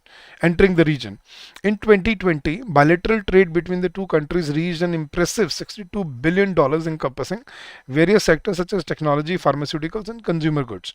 This dynamic trade relationship has been bolstered by agreements such as Comprehensive and Progressive Agreement for Trans-Pacific Partnership, or that's what TPP is. Comprehensive and Progressive Agreement for Trans-Pacific Partnership. So this has also bolstered the agreements between the two countries. The dynamic trade relationship has been bolstered by agreements such as CPTPP, which provides a framework for trade facilitation and dispute resolution. So that's what the role of CPTPP is. All right, next paragraph. Singapore's robust economy, characterized by strong services sector, has attracted US companies seeking to expand their footprint in Asia. The city-states investment in innovation and technology creates a favorable environment for American firms, particularly in the areas of finance, logistics, and healthcare. Okay. In fact, many US tech giants have established their regional headquarters in Singapore to capitalize on its strategic location and advanced infrastructure. Additionally, both nations have engaged in collaborative initiatives aimed at addressing global challenges such as climate change, cybersecurity, and public health risks. Okay.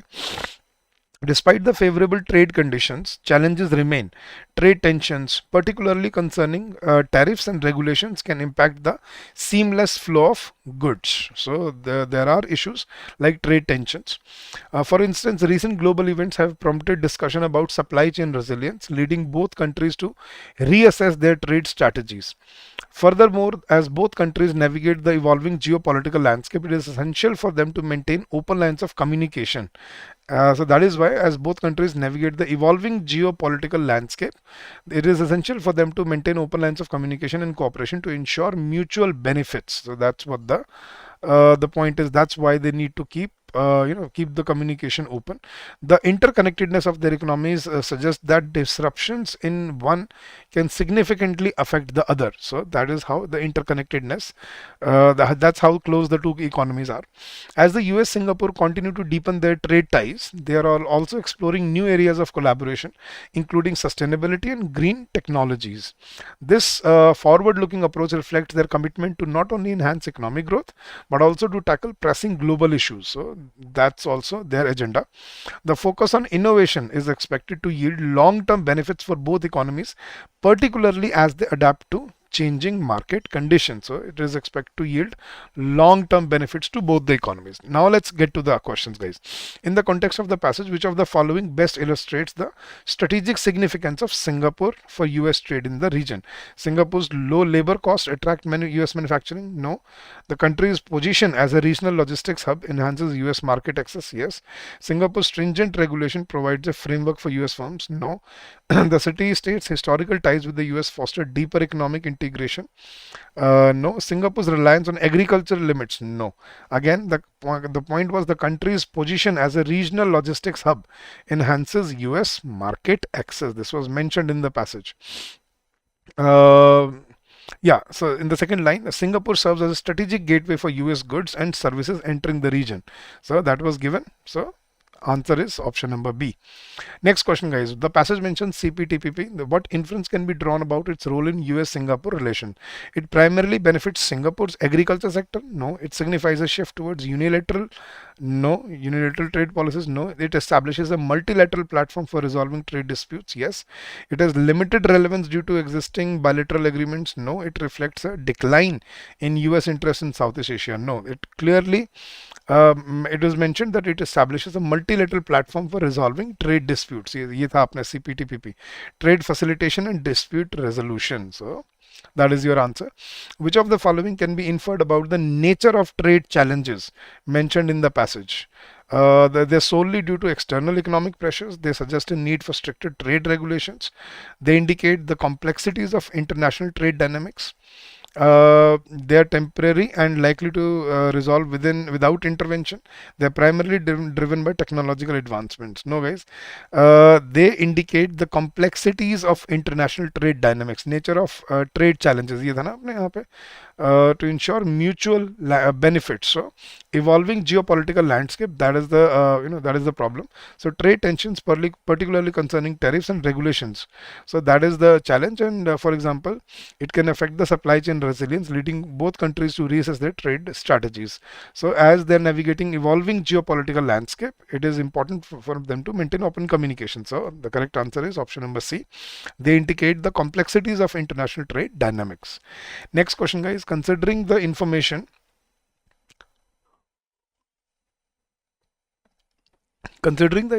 provided, what might be a potential consequence of failing to maintain communication between the US and Singapore?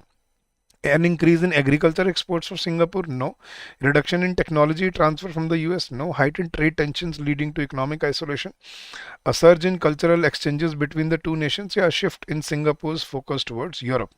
So what can be about the communication?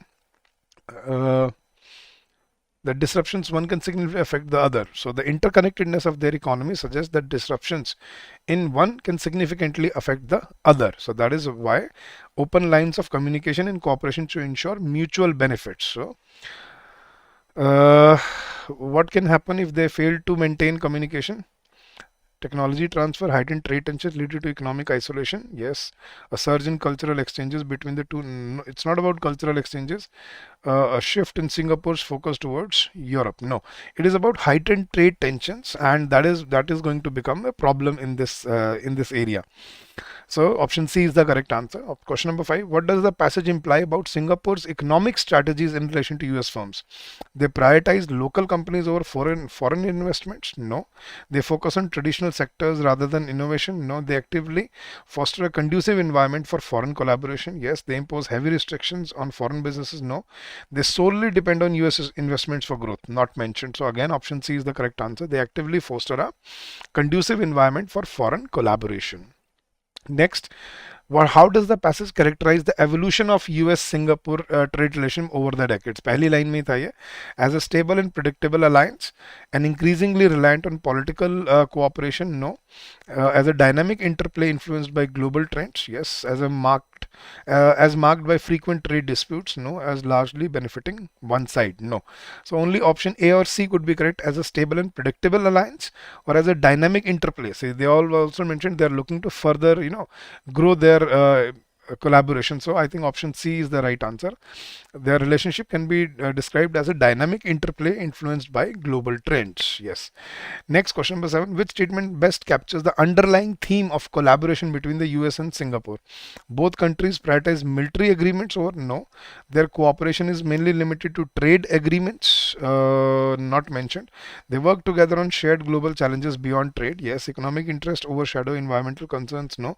Collaborative efforts are mostly symbolic. No. Again, option C is the right answer. They work together on shared global challenges beyond trade. Next, guys, question number 8. What can be concluded about the potential future of US-Singapore trade relation? They're likely to diminish? No. They will remain stagnant without? No. They will thrive with continued communication and cooperation? Yes. They will become exclusively focused on technology? No. They will pivot towards closer ties with China? No. Again, no mention of China there. So they will thrive with continued communication and cooperation. So guys, this is what you have to do. Read the questions first, identify what you have to look for, and then read the passage and look for your answers. And you should only read your passage once and be able to solve all the questions in one go. That should be your your target in the exam. Chale. Let's move to the next set of questions. Next is, you are given a sentence which is divided into 4 parts which are jumbled. Okay, you have to rearrange the following parts to form a coherent and grammatically correct sentence. So sentence rearrangement. So not rearrangement, sentence reshuffling basically. So let's read it. The groundbreaking research indicates are more severe than previously understood, necessitating immediate conservation efforts across multiple ecosystems.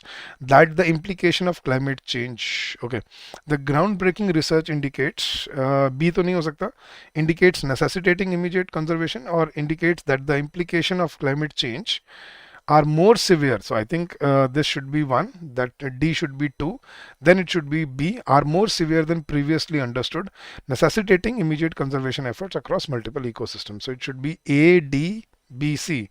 Is there any A, D, B, C? Yes, option 5 is your correct answer. Next question, guys. Question number 10. In response to emerging threats such as cyber attacks on critical infrastructure, governments must implement comprehensive strategies that not only safeguard data but also enhance overall resilience. So it looks like ABCD, right? In response to emerging threats such as cyber attacks on governments, comprehensive strategies that not only, I think it should be, now let's look at it. Governments must implement comprehensive strategies that not only no, I think it should be this. Governments, see, you start the sentence with the subject, not the cause. No, I mean, not the consequence, right? So governments must implement comprehensive strategies in response to emerging threats such as cyber attacks on critical infrastructure that not only safeguard data but also enhance overall resilience. So yes, so it should be CABD. CABD. Yes, option 5 is your correct answer. So why can't it be ABCD? See guys, the explanation is you can't start with the consequence. You start with the subject, the point that you are trying to make. So governments must implement comprehensive strategies in response to emerging threats, not in response to emerging threats such as cyber attacks on critical infrastructure. Governments must implement comprehensive strategies that not only safeguard data but also enhance overall resilience. So I think it should be CABD. So that's my answer to this. Next question, guys. The initiative aims to foster between technological and community needs. Foster innovative solutions that bridge the gap between. Yeah. So the initiative aims to foster innovative solutions that bridge the gap between technological advancements and community needs, thereby ensuring sustainable development in urban areas. So A, D, B, C. A, D, B, C is there, guys. A, D, B, yes, option C is your correct answer. So that is the right answer, guys. All right, moving ahead. Now, next type of question is you are given a sentence which is divided into 5 parts. You have to find which part has an error in it. So there is no error wala option in this. There is only 5 parts of the sentence, and you have to find the erroneous part. Okay. Let's read the sentence. The committee which was constituted to address the growing concerns regarding climate change and sustainability have submitted its recommendations last week, but the government is yet to act on them. I think मुझे तो गलती पता लग गई, subject यहाँ पे committee था, सो committee के लिए हम have नहीं लगा सकते, क्या आना चाहिए था यहाँ पे has. The committee which was, देखो यहाँ भी लिखा हुआ, which was constituted to address the growing concerns regarding climate change and sustainability has submitted its recommendations, not there, its recommendations. So clearly this is incorrect. Option C is your correct answer. It should be has in place of have. Next question, guys. If the project had been approved sooner, it would have significantly reduced the risk of failure that the team is currently facing, illustrating the importance of timely decision. No, guys, this is a conditional sentence. In conditional sentence, we do not, the only helping verb we use is were. So the project had been, if the project had been approved sooner, it would have significantly reduced the risk of failure that the team were facing currently. Guys, in conditional sentences, always remember the helping verb that we can use is only were. If I were, if India were a developed country, no, not if India is a developed country, yeah, if India will be a developed country, no, if India were a developed country. So clearly option C is your answer again in this option. Next, guys, the author's intention was to provoke thoughts and stimulate discussions. The author's intention was to provoke thoughts and stimulate discussions which are often overlooked by readers who take for granted the depth of the narrative. Again, same. The subject is intention. The author's intention was to provoke thoughts and stimulate discussions which are or which is often overlooked overlooked by readers who take for granted the depth of the narrative. So it should be is, not are, again, because the subject here is singular. Intention. So again option C is your correct answer. काफी C वाले option मिल रहे हैं इसमें, नहीं. Next question, guys. चलो. While many scholars give me a second, guys.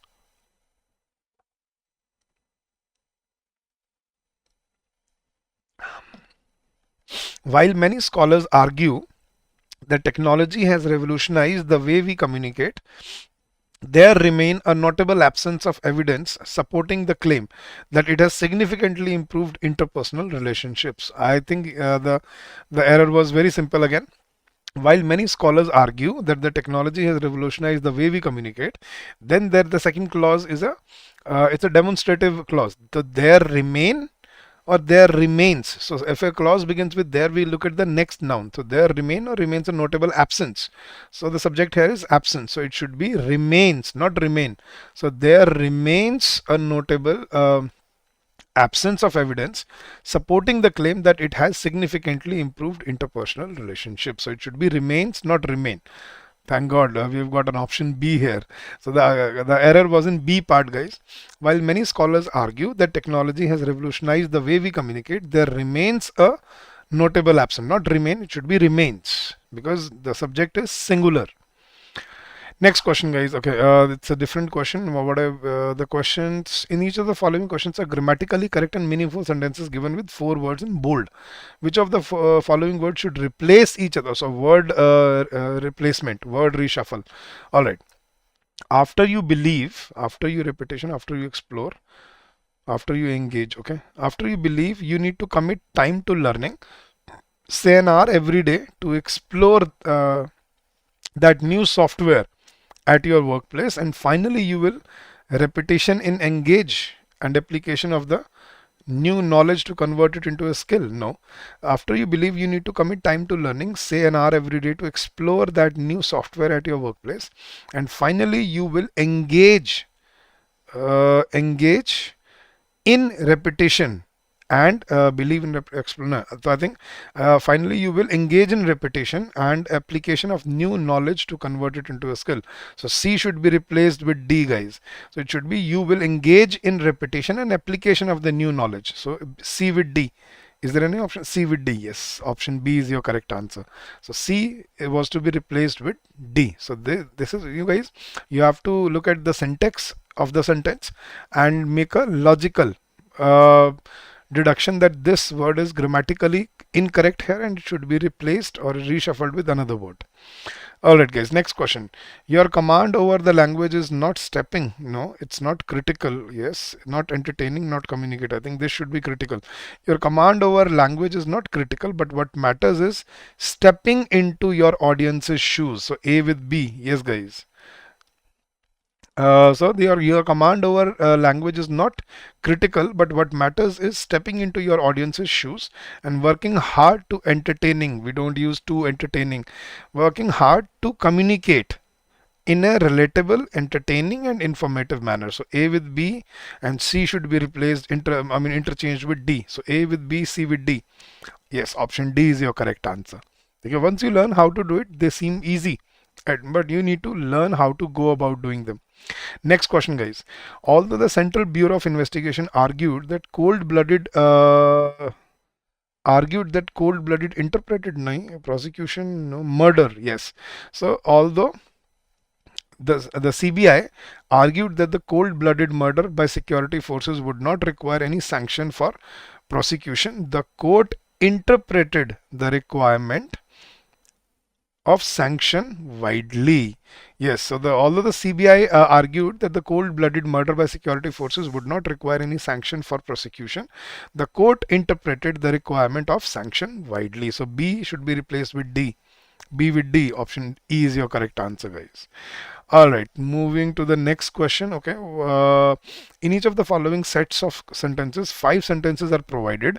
Your task is to rearrange the sentences to form a coherent and logically structured paragraph. Choose the correct order to form the options provided. Okay, so sentence rearrangement, but this is only 1 mark. So guys, you have to use your options to solve such question. Guys, अगर आपको 1 mark के लिए ऐसे 5 sentences आ जाए तो इसमें बस option देख के एलिमिनेट करके और अपना आंसर देखा करो. First, how to look for the first sentence, right? So look for pronouns and conjunctions. You know, the first sentence will definitely not have a conjunction in it and probably not a pronoun in it as well. So look for sentences with pronouns and conjunctions, eliminate them, that they cannot be sentence number 1, and you will get your sentence number 1. So let's do it. The entry cases of global trade have necessitated a re-evaluation of traditional economic paradigms. Okay, as a result, no, this cannot be sentence number 1. This evolving landscape is no, this cannot be sentence number. Consequently, conjunction cannot be number 1. Such a comprehensive perspective is essential. Such, again, can't be number 1. So obviously option number A is sentence number 1. So now look at the option, guys. How many options are there with sentence number A? You can eliminate clearly option number 2, 4 and 5. Only 1 and 3 stay. So A, C, B, D, E or A, D, C, B, E. So let's see if A can be followed by C or A is followed by D. The entry cases of global trade have necessitated a re-evaluation of traditional economic paradigms. Now, this evolving landscape is characterized by rapid technological advancements and shifting consumer preferences. Yeah. Consequently, businesses must navigate a labyrinth of new challenges while seeking competitive advantage.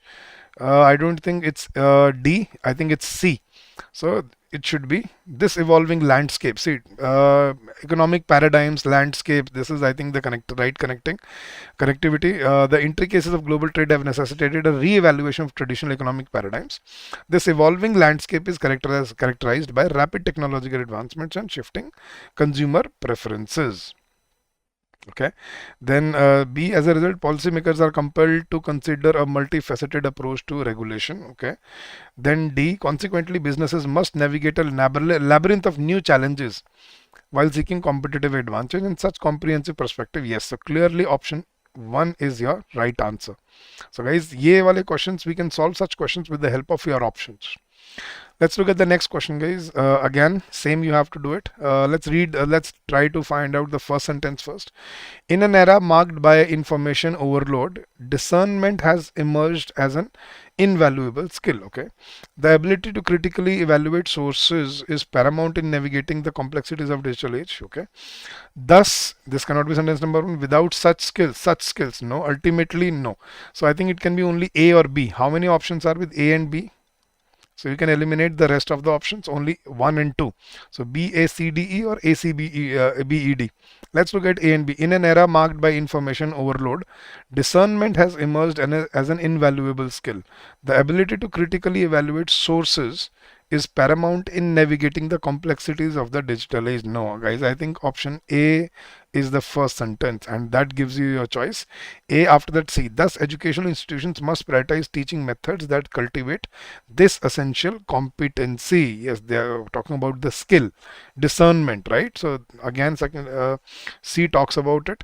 Then B, the ability to critically evaluate sources is paramount in navigating the complexities of digital age. Yes.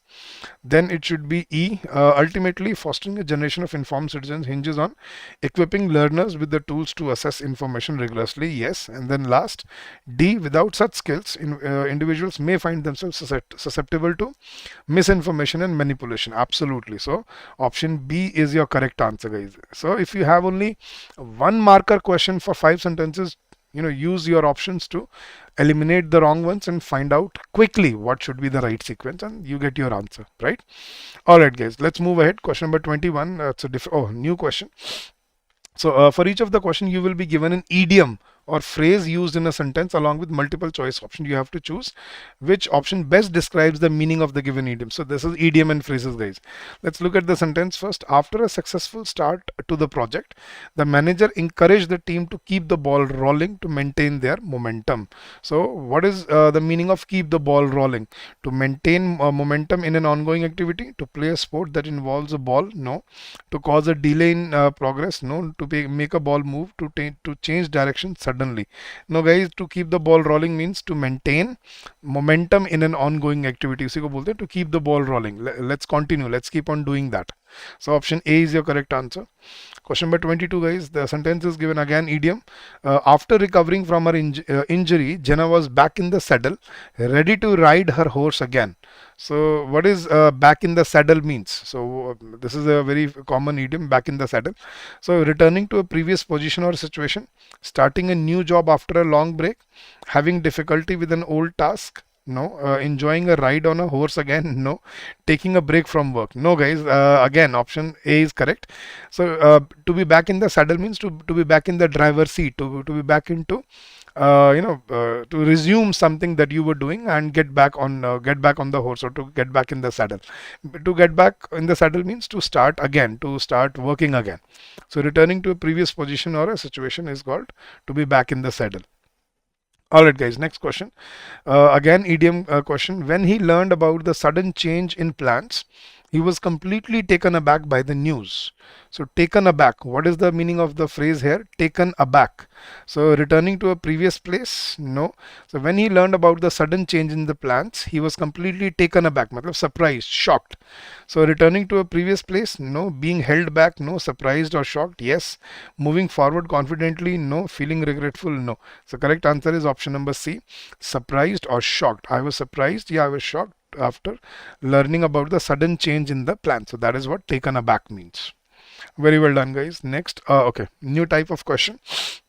Double fillers. I think 2 words or phrases are missing. Choose the most appropriate pair of words to fill in the blank. So double phrases were there. Let's look at the questions and let's solve them. The scientists' groundbreaking research. So guys, always look at the tone of the sentence to decide your options, right? That will help you to critically eliminate the options and then find your answer. So the scientists' groundbreaking research was met with dash as her radical theories. Okay, so radical theories dash established norms within the academic community. So it was met with acclaim. You don't meet with acclaim, you get acclaim. So can't, this is incorrect.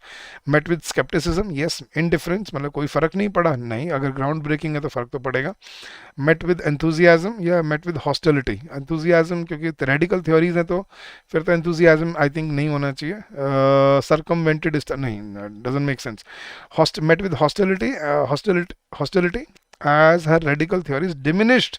No, guys, I think the correct answer is you met with skepticism. The scientists' groundbreaking research was met with skepticism as her radical theories challenged established norms within the academic community. So option B was the correct answer. चले guys, next question. The diplomat's remarks were deliberately dash to avoid dash the sensitive nature of ongoing negotiations. Okay, diplomat के हम तो I think वो थोड़े careful से words होंगे. So the diplomats remarks were deliberately ambiguous. Okay, verbose very detailed. Okay, provocative, diplomat provocative तो नहीं करेगा. टू अवॉइड इन्फ्लेमिंग नहीं. फोर्ट्राइट, साफ साफ कह दिया. डिप्लोमेट साफ साफ कुछ भी नहीं कहता. Insightful, deliberately insightful. To avoid trivialising, trivialising मतलब मामूली सी बात. नो. अब ये ऑप्शन ए और बी हो सकता था. The diplomat's remarks were deliberately ambiguous या verbose to avoid undermining the sensitive या clarifying. No guys, undermining that means to basically to affect the sensitive nature of ongoing negotiations. So they were ambiguous. So the diplomat's remarks were deliberately ambiguous to avoid undermining, right? So that you know it doesn't, his remarks do not criticize or undermine the sensitive nature of the ongoing negotiations. So they don't exacerbate the situation. So option A is the correct answer. Next question guys, the artist's latest exhibit filled with dash imagery was intended to provoke dash reflections on the societal norms. The artist's latest exhibit filled with dash imagery, mundane is boring imagery, no, chaotic imagery, हो सकता है abstract imagery, contrive means to reflection, no, contrive means to किसी को धोखा देने के लिए कोई चीज बनाना, झूठ पकाना. ग्रोटेस्क मतलब इतने निर्मम, निर्दयी. तो grotesque imagery was intended to provoke. Trivial होता है छोटा सा, ना के बराबर नहीं. Vivid imagery was intended to provoke critical reflections on societal norms. So either it could be B और E. So the artist latest exhibit filled with chaotic imagery was intended to provoke introspective reflections on societal norms. Yes, the artist's latest exhibit filled with vivid imagery was intended to provoke critical reflections on no, not critical reflection, I think it's chaotic, because it was intended to provoke introspective. So that's why the imagery was chaotic for everyone, because it was intended to provoke introspective reflections on societal norms. Alright guys, so option B is the correct answer. Next question guys, the professor's lecture on existentialism was dash yet profoundly dash, leaving students both puzzled and intrigued. So थोड़ा मतलब उल्टा opposite type लग रहा है. So the professor's lecture on existentialism was opaque. Opaque does not means opaque and enlightening doesn't make sense. Monotonous, something repetitive, and it was monotonous. That means something which keeps on repeating.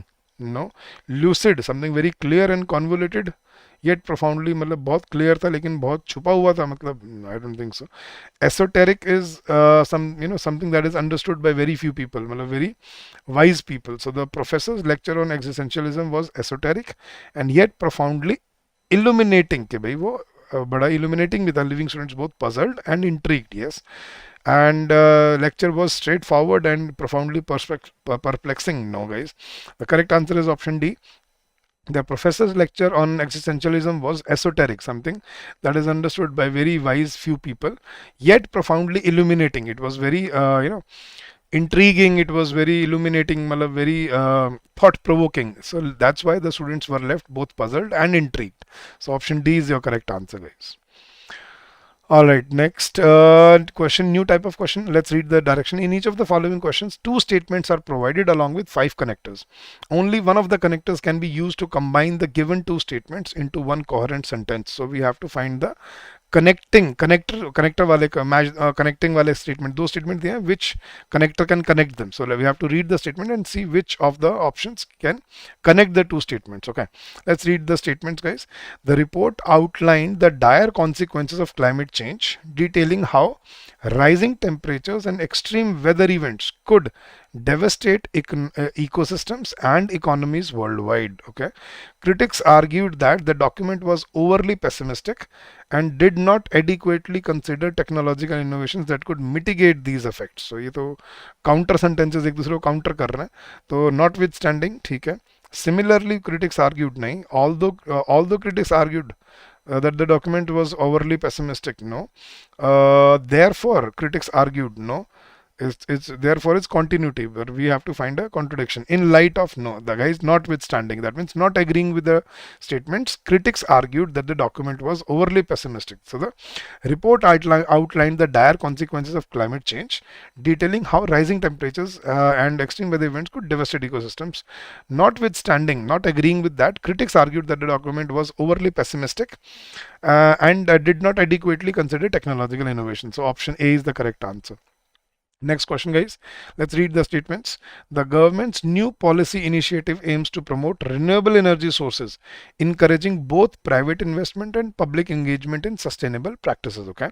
So the government's new policy initiative aims to promote renewable energy sources, encouraging both private investments and public engagement in sustainable practices. Detractors have raised concerns about the feasibility of the initiative, arguing that it may lead to economic instability in the short term due to job losses in traditional energy sectors. Okay, ये भी contradictory है. Despite, as a result, therefore, while, in contrast, I think, guys, it's while.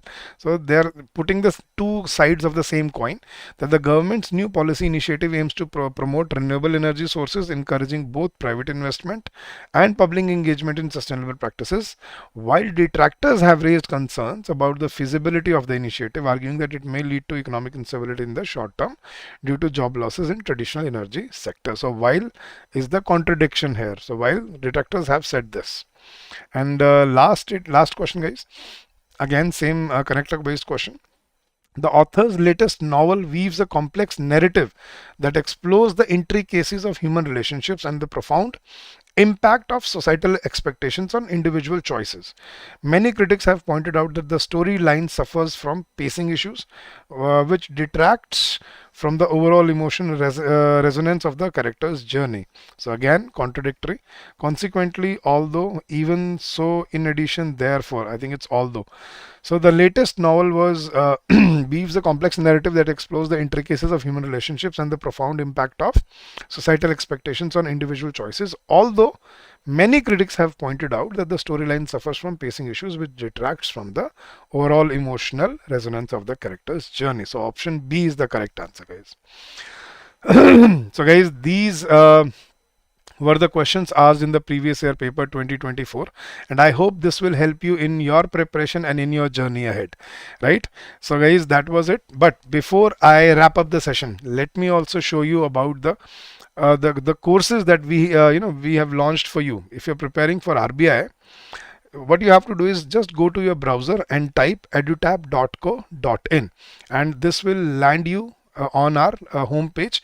Now under RBI Grade B courses, which is also Grade A plus Grade B now.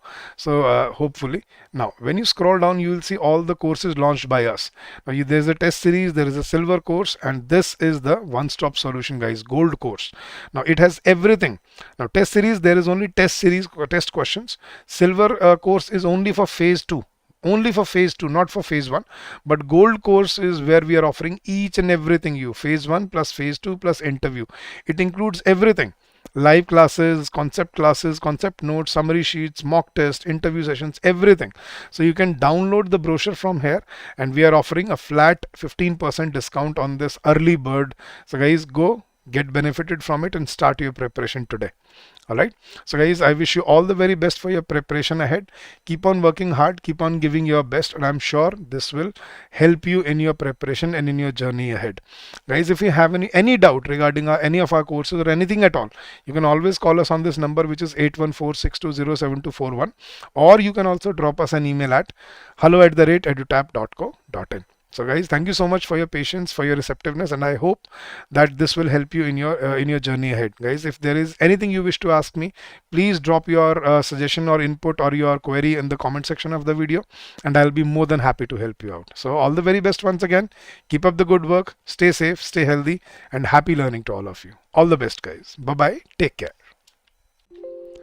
So dear aspirants, I hope the previous year questions for RBI Grade B Phase 1, they have helped you to understand what level of questions and what type of questions you face in the exam. So guys, don't forget to share your feedback on the given email ID hello@edutap.co.in. And if you wish to join our courses, if you feel this is the right time to start your preparation for RBI exam, now I'm going to provide you the detailed insights of our courses in the in our on our website and on our website app. So what you need to do is, although the link is given in the description of the video, but what you can do is just go to the just go to your browser and type edutap.in. When you type edutap.in, you will land on our home page. This is our website, and you will find different courses available to you. The first tab is for your RBI Grade B courses.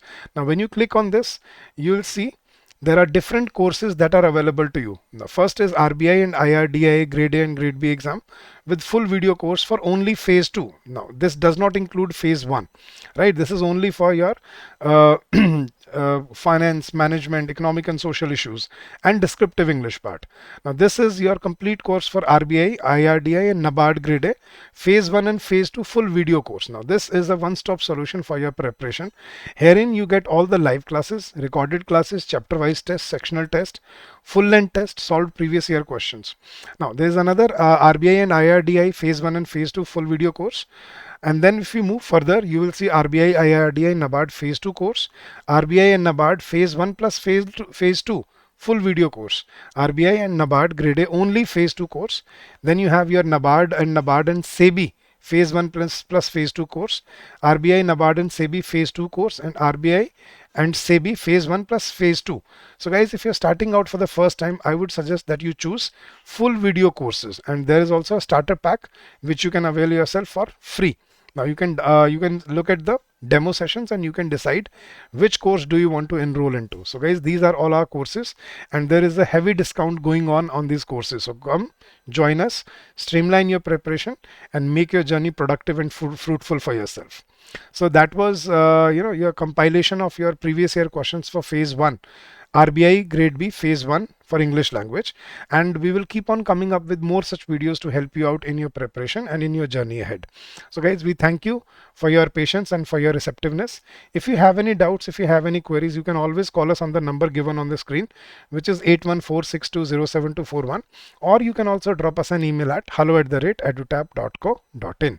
So thank you so much guys for your inputs, for your feedbacks, and we wish you all the success in your preparation and in your journey ahead. So keep on working hard, keep on giving your best, and I'm sure you will come out with flying colors. So thank you once again, and happy learning to all of you.